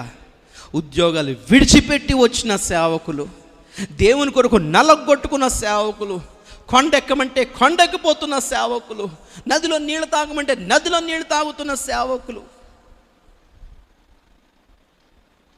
ఉప్మా తినమంటే ఉప్మా తింటున్న సేవకులు, గంజి అన్నం తినమంటే గంజి అన్నం తింటున్న సేవకులకు ఒక్క మాట వ్యతిరేకంగా మీరు నేను అంటే దేవుడు ఎందుకు ఊరుకుంటాడు చెప్పండి ఒకసారి? వాళ్ళు పడ్డారా ప్రయాసం, మీరు నేను పడుతున్నామా ప్రయాసం? ఒకసారి ఆలోచించండి. ఒక మాట అనుకునే ముందు 10 సార్లు ఆలోచించాలి. దేవునికి స్తోత్రం చెప్పండి ఒకసారి. ఎందుకు అనగా యెహోవా ఆ మాట వినెను. అంతే, దేవుడు విని తనలో తాను అనుకున్నాడు, మోషే నా ఇల్లంతట్లో సాత్వికుడు. అంటే బీరువాలకి, లాకర్లకి, ఇంటికి నేను తాళాలు వేసుకోకపోయినా నమ్మకంగా ఉంటాడు మోషే అని అర్థం. నా ఇల్లంతట్లో నమ్మకం ఉంటుంది. దేవుని స్తోత్రం చెప్పండి కూడా ఒకసారి గట్టిగా హల్లెలూయా. కొందరు ఉంటారండి, కొడుకుని కూతురు కూడా నమ్మరు, అన్ని తాళాలు వేసుకొని ఉంటారు ఇంట్లో అమ్మ నాన్నలు. ఏమో డబ్బులు తీసేస్తాడు వీడు, ఫోన్ కొనేసుకుంటాడు, కొంతమంది ఉంటాడు కదా. కానీ దేవుడు అలా వేసుకోలేదంట. నీ ఇష్టం మోసే, బంగారమా తెచ్చుకో అన్నాడు అంతే. ఒక్క పైసా మోసే వాడుకోలేదు. దేవునికి స్తోత్రం చెప్పండి ఒకసారి. ఇంకో విషయం ఏంటి చెప్పనా? మోషే తర్వాత నాయకుడు ఎవరు అంటే మోషే మనసులో ఏముండాలి? నా కొడుకు నా కొడుకు నా కొడుకు నా కొడుకు. కానీ దేవుడు ఏమన్నాడు? యెహోషువ. ఓకే ప్రభు, నువ్వేమంటే అదే, నా రా అభిషేకిస్తాను. అరే ఒక్క మాట, చిన్న రిక్వెస్ట్ అని అడగవా మోషే? ప్రభు నా కొడుకున్నాడు కదా, చూసుకోవచ్చు కదా ఒకసారి ప్రభు. లేదు, దేవుడు ఏం మాట అంటే ఆ మాట. దేవునికి స్తోత్రం చెప్పడం కూడా సరే. ఇదండి సాత్వికం అంటే. ఎక్కడ మారు మాట్లాడలేదు మోషే, 2 చోట్ల తప్ప. అదే నాకు అనుకున్నాను చూసారా, నువ్వు తప్పుకో నేను చంపేస్తానంటే అక్కడ అడ్డగించాడు. రెండోది, నువ్వు కనానుకు వెళ్ళవు అంటే అక్కడ బతిమాలుకున్నాడు. ప్రభువా ఇంత నడిపించాను ప్రభువా, నేను వెళ్ళకపోవడం ఏంటి ప్రభువా, ఎన్నో ఆశలు పెట్టుకున్నాను ప్రభువా, కనాన్ దేశం చూడని ఆశపడ్డాను ప్రభువా ప్రభువా ప్రభువా. నువ్వు మాట్లాడే దాని గురించి అనవసరం, సైలెన్స్ అంటే ఓకే ప్రభువా నువ్వేమంటే అదే. ఏడుపు వస్తుంది అప్పుడప్పుడు, ఏడుపు వస్తుంది నిజంగా మోషే. అలాంటి సేవకులే అటు బలముతోనో ఉపవాసాలతోనో, హలో వరాలతో కాదు వీళ్ళు సాధించేది, తమ సాత్వికంతోనే సాధించారు ఇదంతా. స్తోత్రం చెప్పండి గడికి ఒకసారి. బాగా వరాలు సంపాదించి బాగా ఉపవాసాలు చేస్తే దేవుడు వాడుకున్నారు అంటున్నారా? దేన్ని బట్టి వాడుకున్నాడు చెప్పండి? సాత్వికమైన మనస్సును బట్టే వాడుకున్నారు. సాత్వికులు దేశమును స్వతంత్రించుకుంటారంటే గుర్తుపెట్టుకోండి, జయిస్తారని అర్థం. ఏది కావాలంటే వాళ్ళకి దేవుడు ఇచ్చేస్తాడని అర్థం. ఏ ప్రాంతం కావాలంటే ఇచ్చేస్తాడని అర్థం. బ్రదర్ సిస్టర్, సాత్వికత సంపాదించుకుందాము గాక. వరాలు కాదు, ఉపవాసాలు కాదు, గంటల తరబడి ప్రార్థన కూడా కాదు. ఆ ఉపవాసాల ప్రార్థనలు దేనికోసం చేయాలంటే, ప్రభువా నాలో గర్వం రావద్దు నాయన, నేను హెచ్చిపోవద్దు నాయన, నాకు పిచ్చి పిచ్చి ఆలోచనలు రావద్దు ప్రభువా, నీ ఘనత నా మీద తెచ్చుకునే పరిస్థితి రావద్దు ప్రభువా అని దానికి ప్రార్థన చేయాలి. నలగొట్టుకోవడానికి ఉపవాసం ఉండాలి. వ్యక్తిగతంగా సాత్వికత్వాన్ని కాపాడుకోవడానికి ఉపవాసం ఉండాలి. అంతేగాని దేశంలో పెద్ద కార్యాలు జరగాలని ఉపవాసం ఉండక్కర్లేదు. మనం సాత్వికులమైతే, మనము దీనులమైతే, దేవుని మాట జవదాటకుండా లోబడే వాళ్ళమైతే, ఐశ్వర్యాన్ని ఆశించని వాళ్ళమైతే, దేనిని స్వార్థానికి మన లాభానికి ఉపయోగించని వాళ్ళమైతే ఏది కావాలన్నా ఇచ్చేస్తాడట దేవుడు. సాత్వికులు, స్తోత్రం చెప్పండి గట్టిగా ఒకసారి. నమ్మకస్తులు. మోషే సాత్వికుడును నమ్మకస్తుడై ఉన్నాడు. హలో, అలాంటి సేవకులు ఉన్నారు బ్రదర్ సిస్టర్. దేవునికి స్తోత్రం చెప్పండి గట్టిగా ఒకసారి. అలాంటి సేవకుల్ని కాపాడుకోవాలి. ఎప్పుడైతే మనం వాళ్ళను గురించి వ్యతిరేకంగా మాట్లాడతామో ఏమవుతుందో తెలుసా? 7వ వచనం చదవండి. ఇందాక 7వ వచనం చదవండి ఒకసారి. అతడు నా ఇల్లంతటిలో నమ్మకమైన వాడు. అది ఇందాక సాత్వికమైన వాడు అని చదివాము, ఇప్పుడేమో నమ్మకమైన వాడు. నేను ఒక నిమిషం చదవండి. 8 నిదానించి చూచును. కాబట్టి నా సేవకుడైన మోషేకు విరోధంగా మాట్లాడుటకు మీరేలా భయపడలేదని. మీరేలా భయపడలేదు. చాలా నాపి చూడండి. దేవునికి స్తోత్రం చెప్పండి కూడా ఒకసారి. ఏం చేయాలంట? వ్యతిరేకంగా మాట్లాడేటప్పుడు భయపడాలి. మోషేకి కాదు, ఎవరికి? దేవునికి. దేవుని భయం ఉండాలి బ్రదర్ సిస్టర్. చదువుదాం దాన్ని, పర్యావసానం చదువుదాం. 10వ వచనం. మేఘమును ఆ ప్రత్యక్షపు గుడారం మీద నుండి ఎత్తబడెను. ఒక్క నిమిషం ఆగండి. కుష్ఠరోగానికి ముందేమైంది? మేఘము ఎత్తబడింది. ఎంత దారుణమో తెలుసా? చూడండి, మాట చదువు. ఒక్క నిమిషం. మేఘమును ఒక నిమిషం 9వ వచనం చదండి, మర్చిపోయాను, అదొకటి పాయింట్. యెహోవా కోపము వారి మీద రగులు కొనగా ఆయన వెళ్ళిపోయాను. చాలా, ఒక్కసారి ఆగండి. నా చూడండి. దేవునికి స్తోత్రం చెప్పండి ఒకసారి. ఏం జరిగింది? దేవుడికి కోపం వస్తే అందరినీ కొమ్మని లేదు, గడవటం లేదు. దేవుడికి కోపం వస్తే ఏమైందంట? దేవుడే వెళ్ళిపోయాడంట. దేవుడు మీ జీవితంలోంచి వెళ్ళిపోయి పనులు చేసుకోకండి. దేవునికి స్తోత్రం చెప్పండి ఒకసారి. డబ్బులు పోయినా పర్లేదు, ఆస్తులు పోయినా పర్లేదు బ్రదర్ సిస్టర్, దేవుడు పోకుండా చూసుకోండి మీరు. తెలుసా, దావీదు పాపం చేసిన తర్వాత ఒక 6-7 విషయాల గురించి మనవి చేసుకుంటాడు. అందులో ఒకటేంటో తెలుసా? ఏంటిది?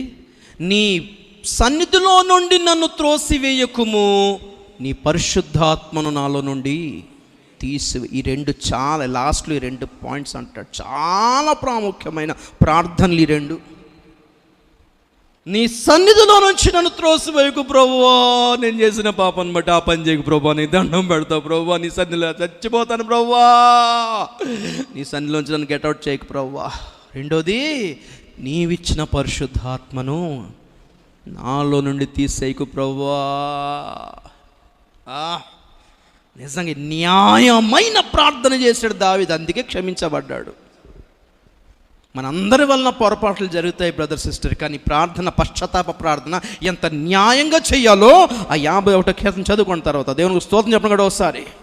ఎంత న్యాయంగా ప్రార్థన చేస్తే ఏ పాపమైనా దేవుడు క్షమించి నిలబెట్టుకోగలడు. నిజం చెప్తున్నాను నేను. ఎంత దారుణమైన శిక్షది! యెహోవా కోపము రగులుకొనెను, ఆయన వెళ్ళిపోయాను. దేవుడు వెళ్ళిపోవడం ఏంటండి? ఎందుకు అది కూడా ఒక సేవకుడు అంత మాట అంటావా అని. నీకేంటి అని, ఏం చేస్తే నీకేంటి అని. మోషే ఎవరినో పెళ్లి చేసుకున్నాడు, నీకు ప్రాబ్లమా? ఆవిడ పొద్దున్న లేచి నీకు దండం పెట్టలేదనా, నీకు ప్రాబ్లమా? అందరూ టిఫిన్ పెడుతుంది, నీకు పెట్టలేదనా, ప్రాబ్లమా? ఏం మాట్లాడుకున్నారో మనకి తెలియదు. పాయింట్ ఎక్కడేంటి? మోషేకి విరోధంగా మాట్లాడారు, అంతే తేడా. దేవుని స్తోత్రం చెప్తాం గట్టిగా ఒకసారి. ఇంత నలుగుతున్నారు సేవకులు, ఆరోగ్యం పాడైపోతుంది సేవకునికి.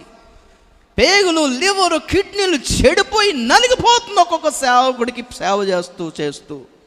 మీ యోగక్షేమాల గురించి ఆలోచిస్తూ, మీ క్షేమాభివృద్ధి గురించి ఆలోచిస్తూ, మీ ఆరోగ్యాల గురించి ఉపవాసాలు ఉంటూ, మీ ఆత్మీయత గురించి ఉపవాసాలు ఉంటున్న సేవకుడి గురించి ఒక్క మాట అని ముందు కొంచెం ఆలోచించమ్మా.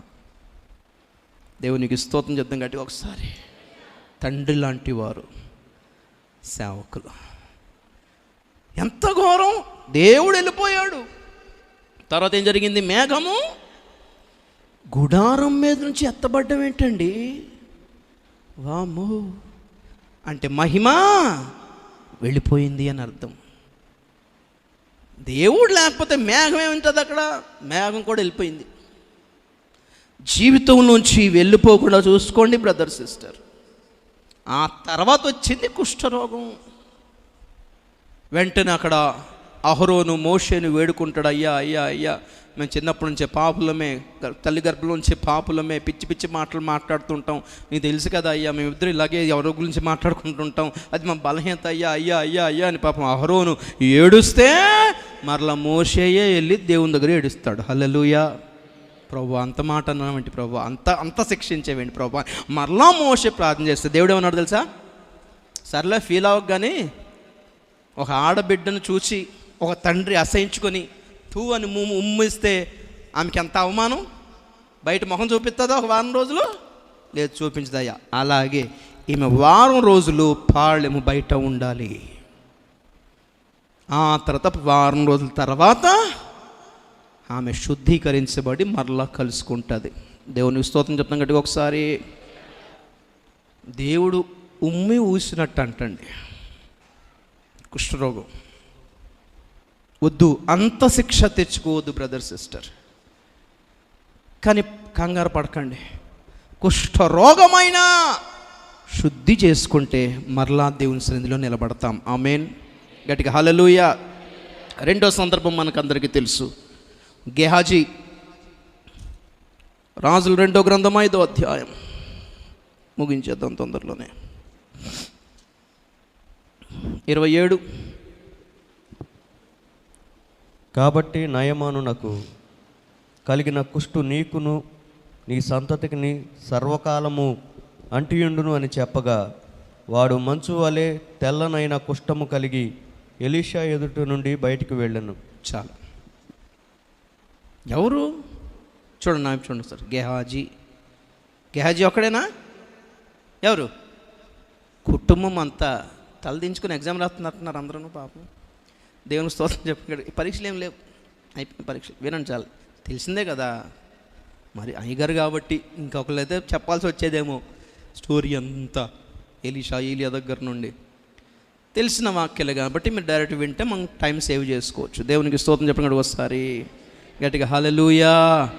2 అంతల అభిషేకం కలిగిన ఒక సేవకుని దగ్గర ఒక అసిస్టెంట్గా ఉన్నాడు ఒకడు. హల్లెలూయా. సిరియా దేశపు బంగారము, వెండి, వస్త్రాలు, ల్యాప్టాప్లు, ఫోన్లు, ఐఫోన్లు తెచ్చాడండి. కానీ ఎలీషా మొహం కూడా చూడలేదంట. నాయమాన మొహం ఏం చూడలేదు, మొహం కూడా చూడలేదు. కోపం వచ్చింది నాయమానికి. ఇన్ని తీసుకొచ్చాను గిఫ్ట్లు, అలా పలకరించుంటే, సెల్ఫీ దిగుంటే, ఫోన్ నెంబర్లు అడుగుంటే నేను స్పాన్సర్షిప్ ఇద్దును కదా. మొహం చూడలేదు ఎలీషా పాపం. ఎందుకు? ఇక్కడ 2 అంతల అభిషేకం కలిగి ఉన్నవాడిని నేను, నీ ఐఫోన్లు ఎవరికి కావాలి? స్తోత్రం చెప్పండి గట్టిగా ఒకసారి. నేనే ఎత్తే అవసరం అయితే 4-5 ఐఫోన్లు అన్నట్టు ఉంది అక్కడ స్టోరీ అంతా. ఏం అవసరం అండి? ఐఫోన్లు, స్పాన్సర్షిప్లు, ఫండ్స్, డాలర్ల అభిషేకమా? అభిషేకం బ్రదర్. రాజుగారు కూడా యుద్ధంకి వెళ్ళే ముందు ప్రార్థన చేయించుకుని వెళ్తాడు. అది కదా అభిషేకం అంటే. స్తోత్రం చెప్పండి ఒకసారి. అర్థమైందా నేను చెప్పింది?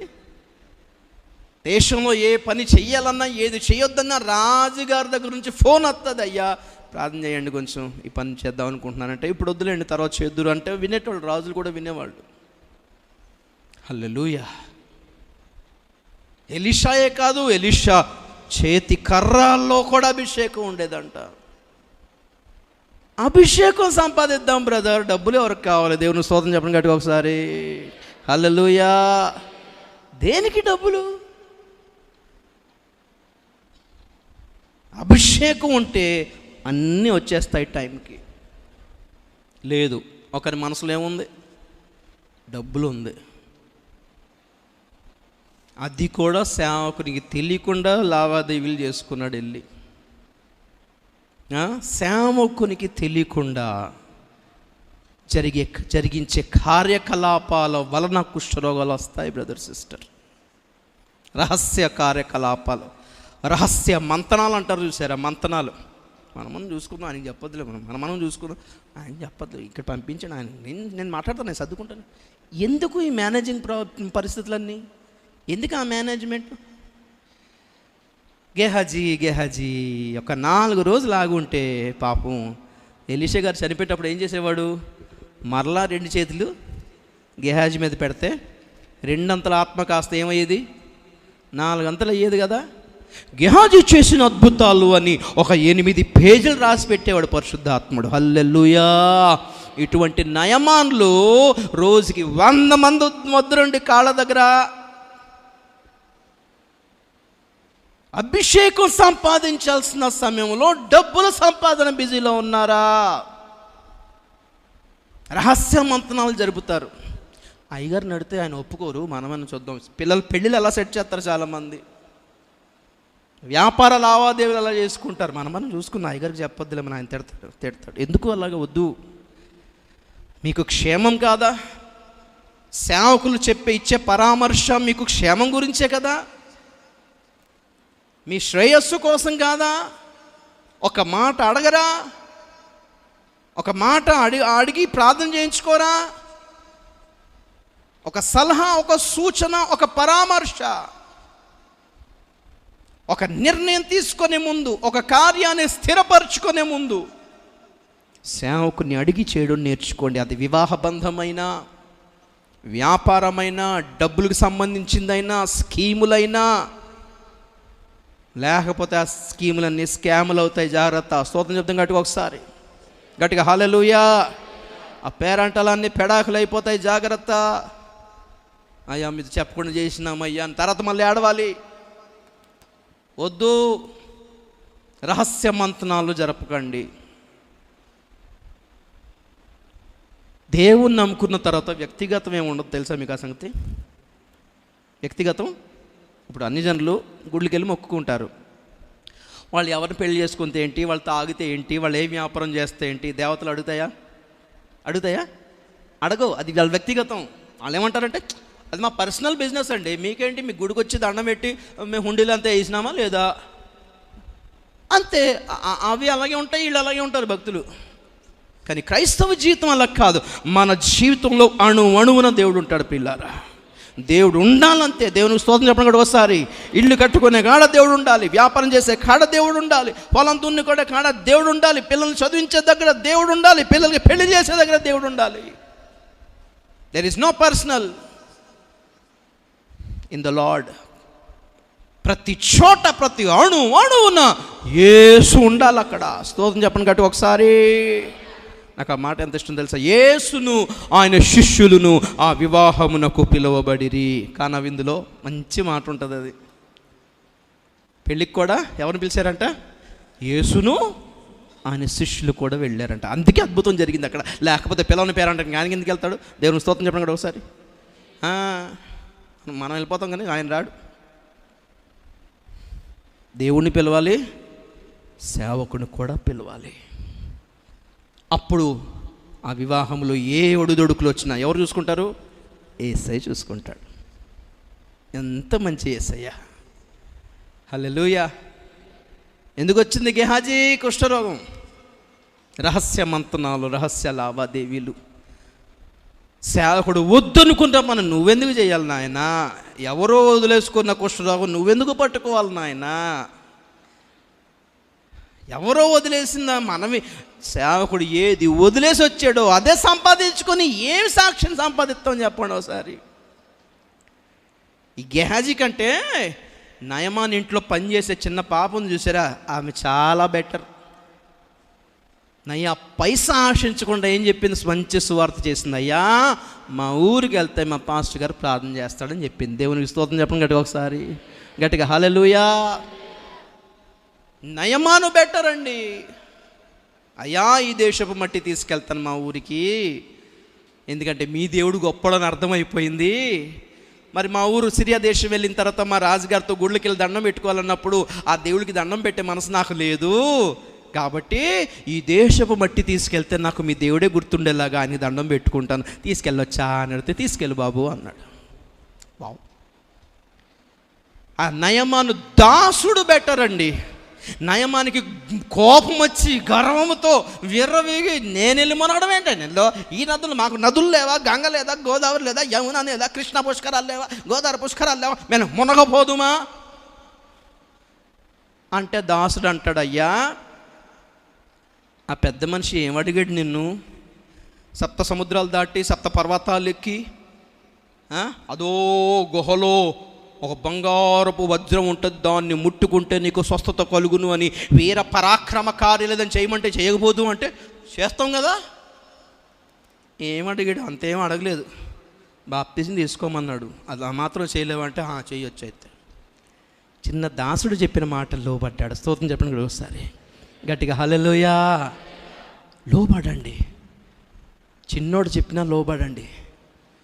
హల్లెలూయా. మంచి మాట చెప్తే లోబడాలి బ్రదర్ సిస్టర్. అది మీకు సూట్ అవ్వకపోయినా మేమేంటి, మా మతం ఏంటి, మా కులం ఏంటి అనొద్దు, అక్కడ లోబడిపోవాలంతే. పసి పిల్లల శరీరం వంటి శరీరం వచ్చేసిందంటండి. దేవునికి స్తోత్రం చెప్పండి కూడా ఒకసారి. ఏం శరీరము?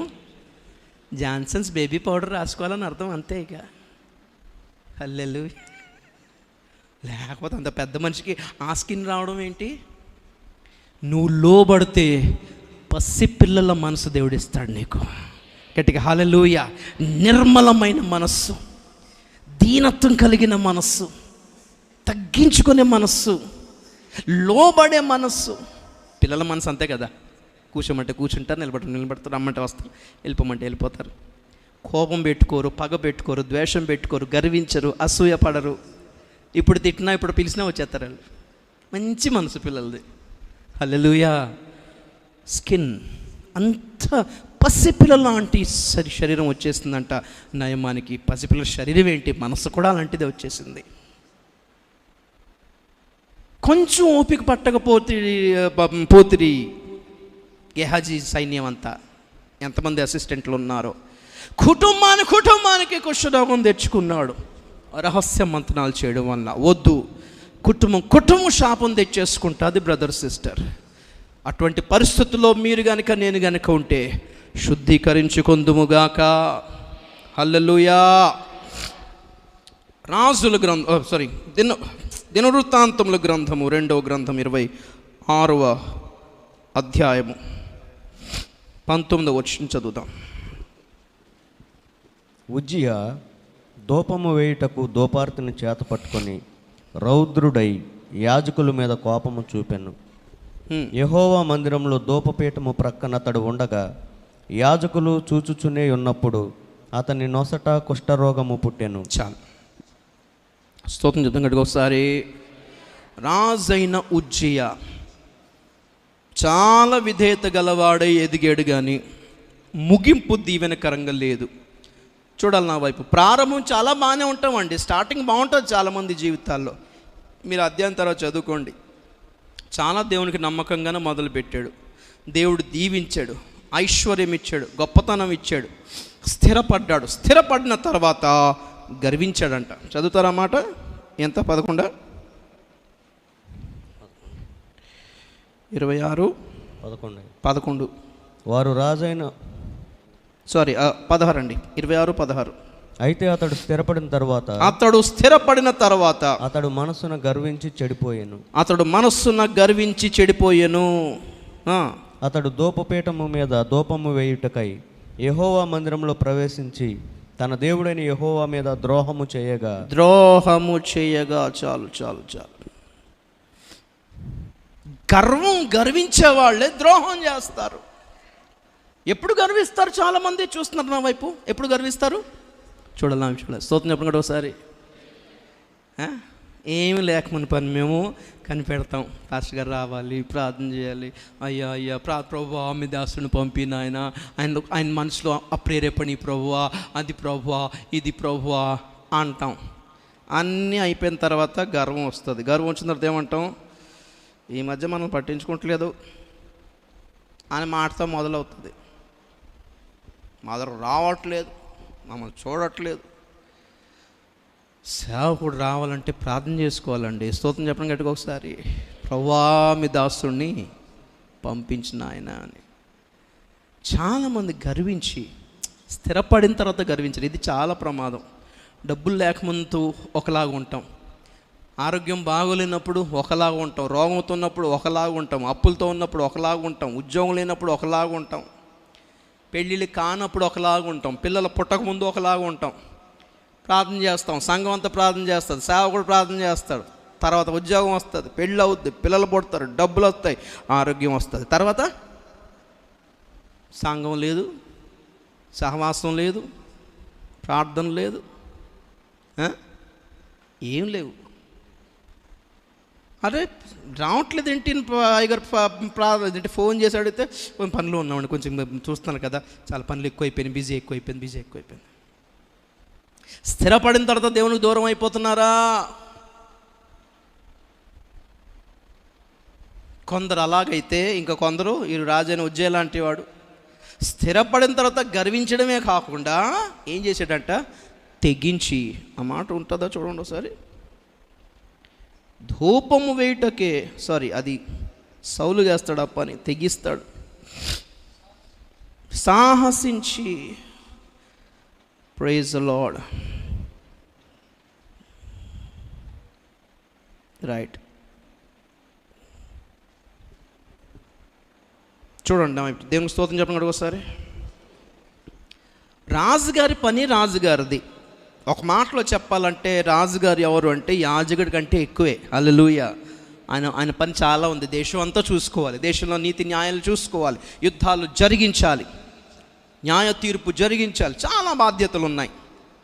అలాగని నువ్వు రాజు కదా అని నీకు అన్నీ చేయ అధికారం ఉంది కదా అని ఇక్కడ కూడా వచ్చేసి స్టేజ్ మీదకి ఎక్కి నడిపించేయకూడదు. చాలామంది తెగించేస్తున్నారు, ఆ విషయంలో సాహసిస్తున్నారు, తెగిస్తున్నారు.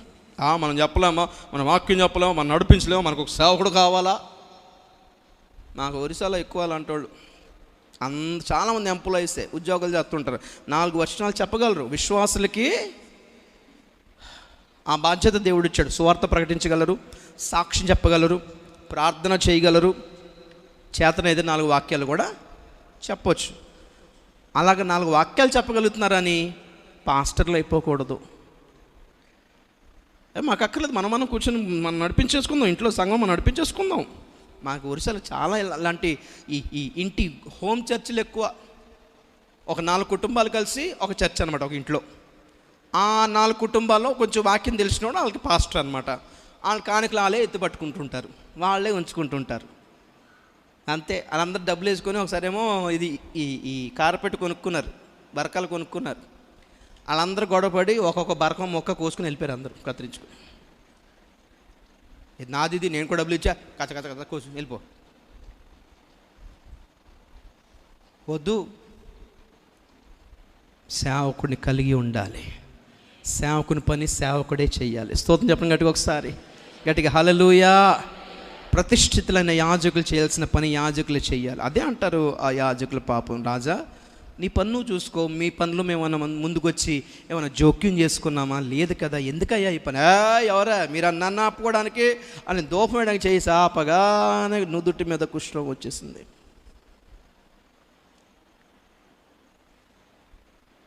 దారుణం. యాజకుని పనిని రిప్లేస్మెంట్ పనులు అన్నమాట, ఆక్రమించుకోవడం అంటారు. ఎవరు చేయాల్సిన పని వారినే చేయనిద్దాం. దేవునికి స్తోత్రం చెప్పండి గట్టిగా ఒకసారి, గట్టిగా హల్లెలూయా, హల్లెలూయా. సేవకుడు కావాలని ఉందా? దానికి ఒక పద్ధతి ఉంది. అన్నీ విడిచిపెట్టుకొని సేవకి రా. Praise Lord. సేవకుడు అవ్వు, తప్పు లేదు, వాక్యం చెప్పు. ఈ స్థలం ఇక్కడికి రావాలంటే వెనక నుంచి మొదలు పెట్టాలి. ఎక్కడి నుంచి మొదలు పెట్టాలి?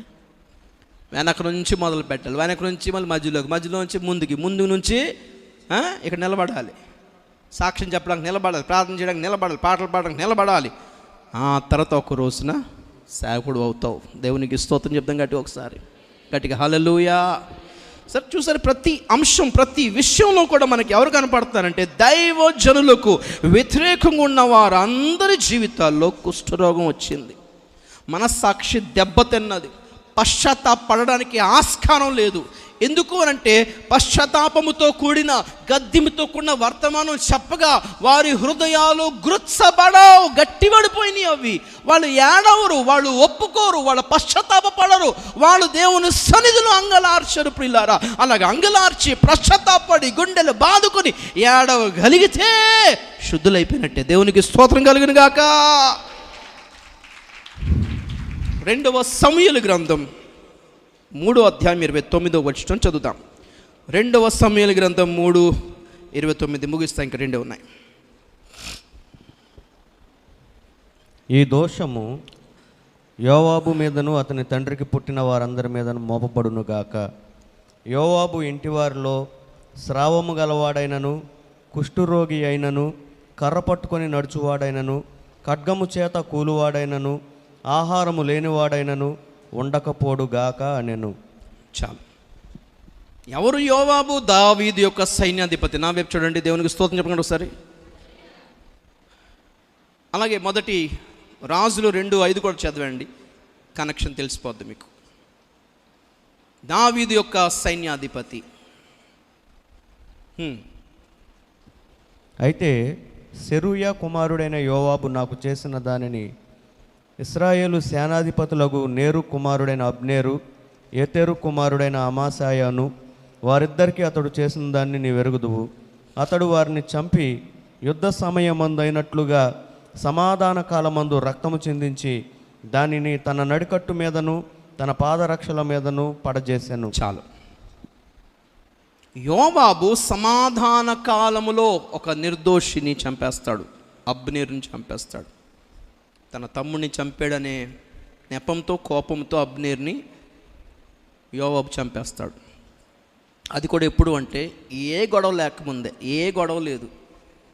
వెతికి వెతికి వెతికి వెతికి యోవాబు వెళ్ళిపోయి ఎక్కడో చూస్తాడు అబ్నేర్ని. చూసి, నీకు ఒక సీక్రెట్ చెప్పాలి, చెవులో గట్టిగా చెప్పలేను, నువ్వు దగ్గరికి రా అంటాడు. అవునా అన్న, వస్తున్నానన్నా. ఇంత నమ్మకంతో వచ్చాడు తెలుసా. అన్న వస్తున్నానన్నా అనేసరికి అలా రాగానే పొడి చేశాడట. అందుకే దావీదు భయపడిపోతాడు. ప్రభువా, అయ్యో ఈ నేరం, ఈ దోషం నా మీద, నా పిల్లల మీద ఉండొద్దు ప్రభువా, నీకు దండం పెడతాను, నేను నిర్దోషిని, నా పిల్లలు నిర్దోషి. అంతగా పగ తీర్చుకునే ఆత్మ, స్పిరిట్ ఆఫ్ వెంజన్స్ అంటారు యోవాబు. అది కూడా దావీదుకు తెలియకుండా, దావీదును అడగకుండా, దావీదు పరామర్శ తీసుకోకుండా, దావీదు అబ్నేర్ని కాపాడుతానని మాట ఇచ్చాడంట పాపం అబ్నేర్ తోటి. నీకేం హాని చేయను, మంచిగా ఉండు. ఎందుకంటే అబ్నేరు రాజైన సౌలు యొక్క సైన్యాధిపతి.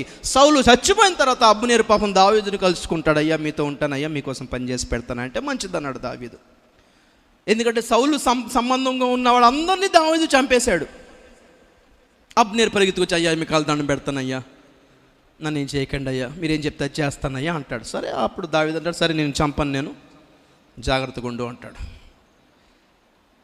కానీ అనుకోని సందర్భములో యోవాబు తమ్ముడు వెళ్ళి అబ్నేర్ని చంపడానికి వెళ్తున్నప్పుడు అబ్నేర్ అంటాడు, అన్న నువ్వెందుకు నన్ను వెంట పడుతున్నావు, ఆగు నువ్వు.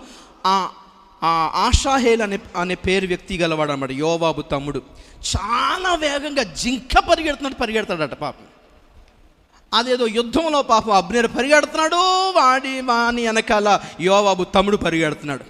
ఇక పరిగెత్తలేక అబ్నేరు ఏమంటాడంటే, ఆగాక అక్కడే ఆగు, నిన్నేం చేశాను, నువ్వు నన్నెందుకు చంపుతావు అయ్యా అంటే అతను ఆగట్లేదు.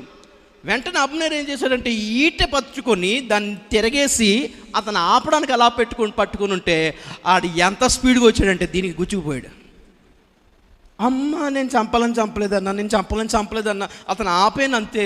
చంపాలనుకుంటే తిన్నగా పొడి చేద్దును కదా, నేను చంపలేదన్నా ఎంత మొత్తుకున్నా అస్సలు యోవా ఒప్పుకోలేదండి. నా తమ్ముడిని చంపావు అని వెతికి ఒకరోజు వెళ్ళి ఎక్కడో ఉంటే దాక్కుని ఉంటే, నీకు ఒక చెవులో రహస్యం ఒకటి చెప్పేదను రమ్మనగా అబ్నేర్ రాగానే చంపేస్తాడు. అతని నడికట్టు మీద, అతని పాదరక్షల మీద పడిపోతాయి. అందుకే అక్కడ రాజుల గ్రంథంలో దావీదు సొలొమోనుతో అంటాడు, నువ్వు రాజు అయిపోయిన వెంటనే యోవాబును చంపేయాలి, లేకపోతే నిన్ను బతకనివ్వడు. ఏమర్థం అవుతుంది? ఒక నాయకత్వంలో ఒక అతను ఉంటుండగా అడగకుండా చెప్పకుండా ఎలా వెళ్ళి యోవాబు వెళ్ళిపోయి పగ తీర్చుకున్నాడు. దావీదు క్షమించిన వానిని నువ్వెందుకు క్షమించలేకపోతున్నావు? దావీదే సమాధానపరుచుకున్న వానితో నువ్వెలా పోట్లాడుతున్నావు? ఎందుకు సమాధాన కాలమందు ఒక నిర్దోషిని చంపేస్తావు? అతడు చావుకే భయపడి మన దగ్గర ఆశ్రయం పొందినాడు కదా పాపం.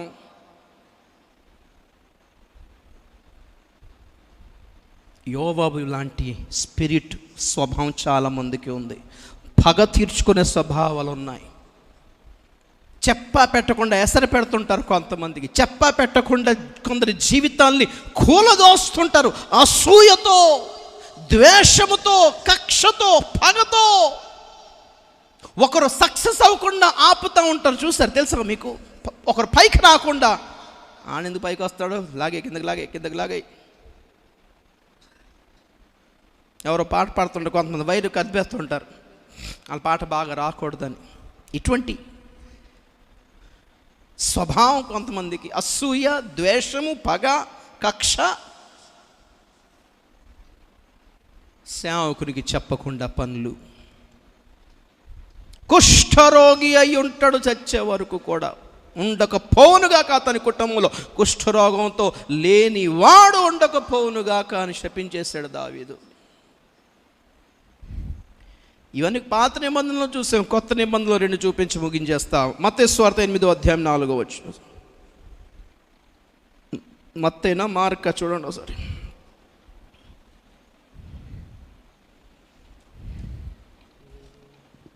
ఓకే, 8:4 మత్తయి 3:2 మొదటి నుంచి చదివేద్దాం. ఆయన కొండ మీద నుండి దిగి వచ్చినప్పుడు బహుజన సమూహములను ఆయన వెంబడించెను. ఇదిగో కుష్ఠరోగి వచ్చి ఆయనకు మ్రొక్కి, ప్రభువా నీకు ఇష్టమైతే నన్ను శుద్ధునిగా చేయగలవనెను. అందుకు ఆయన చేయి చాపి వాని ముట్టి, నాకిష్టమే, నీవు శుద్ధుడవు కమ్మని చెప్పగా తక్షణమే వాని కుష్ఠరోగము శుద్ధి ఆయెను. అప్పుడు యేసు, ఎవరితోనూ ఏమీయూ చెప్పకు సుమి, కానీ నువ్వు వెళ్ళి వారికి సాక్ష్యార్థమై నీ దేహమును యాజకునికి కనపరుచుకొని మోషే నియమించిన కానుక సమర్పించుమని వానితో చెప్పాను. స్తోత్రం చెప్పండి ఒకసారి. ఎంత మంచి ప్రార్థన అది, ఎంత మంచి జవాబు అది. ఏమడిగాడు ఇతను? ప్రభువా నీకు ఇష్టమైతే నన్ను చత్తవా శైవా. ప్రతిసారి దబాయించి అడగకూడదు దేవుణ్ణి. దీనులమై మాకే యోగ్యత లేదు ప్రభువా, నేను ప్రార్థన చేస్తే నువ్వు చేయడం ఏంటి ప్రభువా? నీకు ఇష్టమైతే నీ కాళ్ళు పట్టుకుంటాను ప్రభువా, నీకు దండం పెడతావు ప్రభువా, నీకు ఇష్టమైతే. దేవుణ్ణి కరిగించే ప్రార్థన అండి అది. స్తోత్రం చెప్పండి ఒకసారి. పరిశుద్ధమైన ప్రార్థన చాలా గర్వంతో, నేను పాపం చేయట్లేదు, పరిశుద్ధులం, మేము ఇక్కడ నీతిమంతుణ్ణి, ఉపవాసాలు ఉంటున్నాము, ప్రార్థన చేస్తున్నాము అని ప్రార్థన చేసుకుంటున్నాడు పరిసయ్యుడు. కానీ సుంకరి బయట ఏమని ప్రార్థన చేశాడు? పాపం ఏం హృదయంలో ఏం ఆశ అనిపించిందో, ఒక్కసారి దేవుని దగ్గరికి వెళ్తాను అనుకున్నాడు. ఒక్కసారి వెళ్తాను అనుకుంటే రోడ్డు మీద అందరూ నువ్వు వచ్చాడే అది బా నువ్వు అంటుంటే పాపం తోసేస్తున్నారు పక్కకి. అన్న మందిరంకి వెళ్తానని ఒక్కసారి ఎవ్వరూ రానివ్వలేదు మందిరంలో సుంకరిని. పాపం ఎంత చెడ్డాడో అందరూ చూశారు. అతనికి జీవితంలో ఏ కష్టం అనిపించిందో దేవుణ్ణి క్షమాపణ అడగాలనుకున్నాడు. పాపం ఎవరు సహాయం చేయట్లేదు. ఆ సుంకరిని బయటకు గెంటేస్తే బయట ఉన్న వరండాలో స్తంభాలు వెనకాల చాటును దాక్కొని తల కూడా పైకెత్తడానికి సిగ్గుపడి భయపడి, ప్రభువా నా మొహం నీకు చూపించే పరిస్థితుల్లో లేను ప్రభువా, దేవా పాపినైనా నన్ను కరుణించు. చాలా పాత పాట, మీరు విన్నారో లేదో, బాలసుబ్రహ్మణ్యం పాడిన పాట. దేవా పాపిని నిన్నాశ్రయించాను, ప్రేమ చూపిల్చి నన్నాదుకోవయ్యా. Praise the Lord. విన్నారా? నా చిన్నప్పుడు విన్నాను ఆ పాట. మాసలమణి గారు రాస్తే ఇలాగ ఉంటాయి పాటలు, అనుభవాలే రాసేస్తారు. బైబిల్లో ఉన్న కొందరి చరిత్ర, కొందరి జీవితాల అనుభవాలు రాసేస్తారు ఆయన. ఆ సుంకరి ప్రార్థనది ఆ పాట. అలాగా ఈ కుష్ఠరోగి, దేవునికి స్తోత్రం చెప్పండి ఒకసారి. మీకు ఒక విషయం చెప్పనా, బైబిల్లో కొందరు క్షమాపణ పొందటానికి అర్హత లేని వాళ్ళు కూడా క్షమాపణ పొందేశారు. దేన్ని బట్టి? దీన ప్రార్థన బట్టి. దేన్ని బట్టి? హల్లెలూయా. అందులో మొదటిది ఈ కుష్ఠరోగి.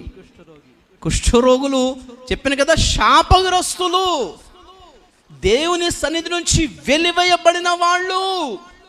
అలాంటి అతను వచ్చి కాళ్ళ వేళ పడుతున్నాడు అంటే ఏమన్నాడు ప్రభు? ఏమన్నాడు? నాకు ఇష్టమే. స్తోత్రం చెప్పండి ఒకసారి. దుష్టుడు శిక్షించబడుటను బట్టి దేవుడు సంతోషిస్తాడా, మారుటను బట్టి సంతోషిస్తాడా? చెప్పండి ఒకసారి. దేవునికి ఏమి ఇష్టం? నీవు శుద్ధుడు ఒకటువే నాకు ఇష్టం. స్తోత్రం చెప్పండి ఒకసారి. ప్రభువా, శిక్షించట ఇష్టమా, విసిరివేయుట ఇష్టమా, త్రోసివేయుట ఇష్టమా? నేను మారి శుద్ధి చేసుకుంటే నీకు ఇష్టమా ప్రభు అంటే, నువ్వు ఏ పాపం చేసినా నువ్వు శుద్ధి కోరుకున్న ఎట్లా శుద్ధీకరించే దేవుడు. మిమ్మల్ని పరిశుద్ధపరచు యెహోవాను నేనే అంటాడు. స్తోత్రం చెప్పండి ఒకసారి గట్టిగా హల్లెలూయా.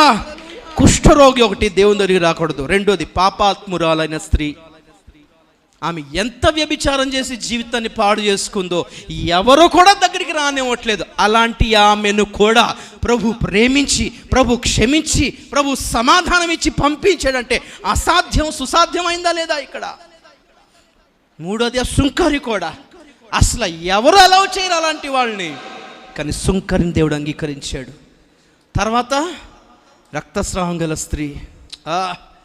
దేవుని దగ్గరికి రావద్దండి వీళ్ళెవరును, కానీ వీళ్ళు సమీపించి శుద్ధులయ్యారండి, రక్షించబడ్డారు.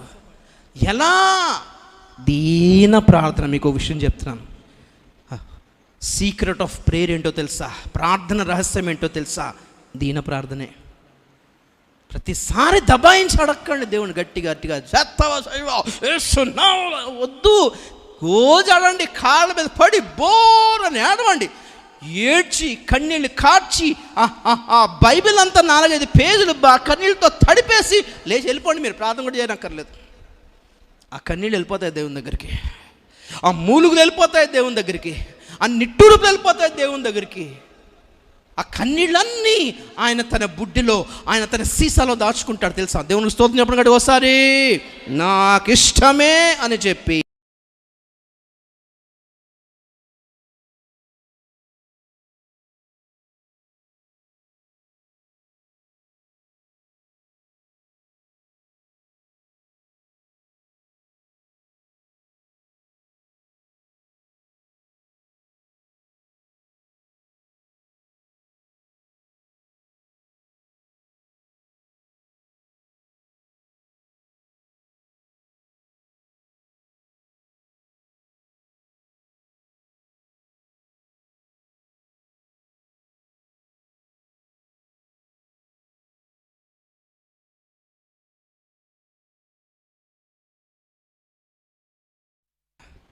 స్టార్ట్ చేద్దాం.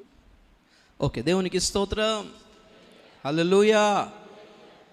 దీనంగా ప్రార్థించండి. ఏ పరిస్థితిలో నీవు ఉన్నా, ఏ తప్పు చేస్తానని నీకు అనిపించినా, నేను ధైర్యంగా ఒక మాట చెప్తున్నాను.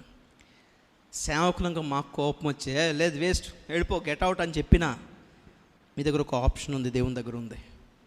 హల్లెలూయా. దేవుని కాళ్ళు ఒకసారి గట్టిగా పట్టుకోండి. అంటే ఒక్క పూట ప్రార్థన చేస్తే అయిపోతుంది అంటలేదు. మనం చేసిన పనిని బట్టి టైం పట్టొచ్చు. 10 రూపాయలు దొంగతనం చేసినాడు ఒక్కసారి సారి చెప్తే అయిపోద్ది. అది 1,00,000 రూపాయలు దొంగతనం చేసినాడు ఒక్కసారి సారి చెప్తే అయిపోతుందా? క్షమించేస్తావా? ఏం మాట్లాడలేదేంటి? ఉదాహరణ అర్థం కాలేదా? మన దగ్గర 10 రూపాయలు దొంగతనం చేసినవాడు, అయ్యా సారీ అయ్యా, ఇక్కడ పడి ఉండేది ఎవరిదో అనుకుని తీసానయ్యా అంటే వదిలేస్తామా లేదా? 10 రూపాయలు కాబట్టి. అదే వాడు 1,00,000 రూపాయలు దొంగతనం చేస్తే మన దగ్గర సారీ అయ్యా అంటే వదిలేస్తామా? తిట్టం, అవసరం 2 వేసి మళ్ళా నీ మొహం చూపి గెట్ అవుట్.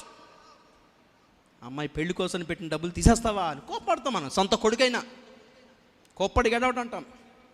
అలాంటిది వాడు గుమ్మం దగ్గరే ఉండి వానకి తడుస్తూ ఎండకేంటూ అయ్యా సారీ అయ్యా, అయ్యో సారీ అయ్యా, నేను అనుకోకుండా తీస్తానయ్యా, బుద్ధి గడ్డి తిని తీస్తానయ్యా అనుకుంటూ ఒకరోజు చూస్తాం చెయ్యి మొహం చూపిక అంటాం, ఇంకో రోజు చూస్తాం చెచ్చి అంటాం. వాడు అలాగే ఎండిపోయి, వాడు అలాగే మాడిపోయి, వాడు అలాగే వర్షంలో తడిసి ఆ గుమ్మం దగ్గర అలా ఉంటే 3 రోజులు 4 రోజులకి అప్పుడు ఏమనుకుంటామో చెప్పండి?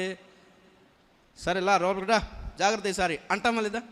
మనం చేసిన దాన్ని బట్టి ఆధారపడి ఉంటుంది ఎప్పుడు క్షమిస్తాడో దేవుడు. మరి వదలొద్దు, క్షమించే వరకు తప్పకుండా క్షమాపణ పొందుతావు. స్తోత్రం చెప్పండి ఒకసారి గట్టిగా హల్లెలూయా. అంటే క్షమాపణ పొందనివి కూడా ఉన్నాయిలే, తర్వాత సంగతి తర్వాత చెప్తాను. నేను ఎంత చేసినా ఇంకా క్షమాపణ దొరకదులే, ఇంకా కొన్ని ఉన్నాయి, కొన్ని అలాంటివి ఉన్నాయి. Praise the Lord. రావద్దు బ్రదర్ సిస్టర్, ఈ కుష్ఠరోగం రావద్దు అంటే సేవకులకి లోబడుదుముగాక, సేవకులకు వ్యతిరేకంగా మాట్లాడకుందుముగాక, వారు చేసే క్రియలను గురించి మనము ఏంటిది కుండలు చెప్పుకోకుందుముగాక. దేవుడు ఎలా నడిపిస్తాడో వాళ్ళని అలా నడిపిస్తాడు. ఎందుకు అంటే వారు దేవుని సన్నిధిలో నలిగిన వారు కనుక. స్తోత్రం చెప్పండి గట్టిగా ఒకసారి. మీకంటే నాకంటే ఎక్కువ సమర్పించుకున్నారు కనుక దేవుడు చూసుకుంటాడు. హల్లెలూయా. చివరి మాట తెలిసిందే, లూకా సువార్త 17వ అధ్యాయం 14వ వచనం. లూకా సువార్త 17:14. ఇక్కడ ఒక విషయం చెప్పడం మర్చిపోయాను, సారీ. ప్రభు ఏమంటాడంటే ఆ కుష్ఠరోగితోటి శుద్ధి అయిన తర్వాత ఏమంటాడు? నువ్వు యాజకునికి కనపరుచుకో. ఎక్కడికి వెళ్ళమంటాడు అంటే ఎందుకు వచ్చింది రోగం ఈయనకి? చర్చికి వెళ్ళక, స్తోత్రం చెప్పకుండా ఒకసారి, కానుకియ్యక, దశంభాగాలు ఇచ్చుకోలేక, తినేసాడో మరేంటో, అలా చెప్తారులే యాజకులు అలాగే చెప్తారులే అనుకున్నాడు ఏంటో. అలా కాదు, యాజకుడితో నీకేదో గొడవ ఉంది, నువ్వు వెళ్ళి కొన్నికి కనపరుచుకో. దేవునికి స్తోత్రం. ఇప్పుడు చదవండి లూకా 17:14. ఆయన వారిని చూచి మీరు వెళ్ళి మిమ్మల్ని యాజకులకు కనపరుచుకొనుడని వారితో చెప్పాను. వారు వెళ్ళుచుండగా శుద్ధులైరి. చాలు. నా చూడండి, స్తోత్రం చెప్పండి ఒకసారి. ఇక్కడ కూడా సేమ్ ప్రాబ్లమే. ఈ 10 మంది కుష్ఠరోగులు సమస్య ఏంటి వీళ్ళది? చర్చికి వెళ్ళని భక్తులు వీళ్ళందరూ. ఏం భక్తులు? చర్చికి వెళ్ళలేదు వీళ్ళు, వెళ్ళరు. ప్రభువా మమ్మల్ని శుద్ధి చేయమని, మమ్మల్ని కరుణించి ప్రభువా అంటే దేవుడు ఏమన్నాడు? రండి నేను ప్రార్థన చేస్తే స్వస్థత అవుతుంది అన్నాడా? ఏమన్నాడు? అక్కడ మత్తయి సువార్తలో కుష్ఠరోగినేమో పాపం కౌగులించుకొని ముట్టి స్వస్థపరిచాక ఏమన్నాడు? ఇప్పుడు వెళ్ళు యాజకుడి దగ్గరికి వెళ్ళి. ఇక్కడేమన్నాడు? మీరు నా దగ్గర రావడం కాదు, ఎక్కడికి వెళ్ళాలి? ఫస్ట్ అక్కడికి వెళ్తే బాగుపడతారు అనగానే వాళ్ళు లోబడ్డారు. చూసారా? వెళ్ళుచుండగా శుద్ధులైరి. చెప్పలు కొట్టండి గట్టిగా ఒకసారి. హల్లెలూయా. ఏమవుతుంది చెప్పండి? చెప్పాను కదా, ప్రతిసారి ప్రతీది ప్రార్థన చేస్తే అయిపోతుంది అనుకునేరు. చర్చికి వెళుతూ ఉండాలి. చెప్పండి, ఏం చేస్తూ ఉండాలి? చర్చికి వెళుతూ ఉండండి. వెళుతూ ఉండగా శుద్ధులవుతారు బ్రదర్ సిస్టర్. ప్రార్థనలకి వెళుతూ ఉండండి, దేవుని కూటాలకి వెళుతూ ఉండండి, దేవుడు చెప్పిన మార్గంలో నడుస్తూ ఉండండి. కొన్ని ఏమో వెంటనే ఇప్పుడే యేసు నామములో స్వస్థత అంటే ఇప్పుడే అయిపోతాయి, కొన్ని ఎప్పుడవుతాయి? వెళుతూ ఉండగా, రోజులు గడుస్తూ ఉండగా కార్యాలు చూస్తారు. స్తోత్రం చెప్పండి ఒకసారి. ఇర్మియా 31:9 చదవండి ఒకసారి. అదేనా మంచి మాట. అక్కడ కూడా ఇర్మియా గ్రంథం 31. ఏడ్చుచూ వచ్చేదరు, వారు నన్ను ప్రార్థించుచుండగా, నేను వారిని నడిపించుదును. వారు తొట్టిల్లకుండా చక్కగా పోవు బాటను నీళ్ల కాలువల యొద్ద వారిని నడిపించును. స్తోత్రం చెప్పండి ఒకసారి. ఎప్పుడు చెప్పండి, ఎప్పుడు వారు ఇది పెట్టండి, వాక్యం పెట్టండి స్క్రీన్ మీద. వారు ఏడ్చుచు వచ్చెదరు, వారు ప్రార్థించుచుండగా. కంటిన్యూస్ టెన్స్ అండి. నా చూడండి ఒకసారి.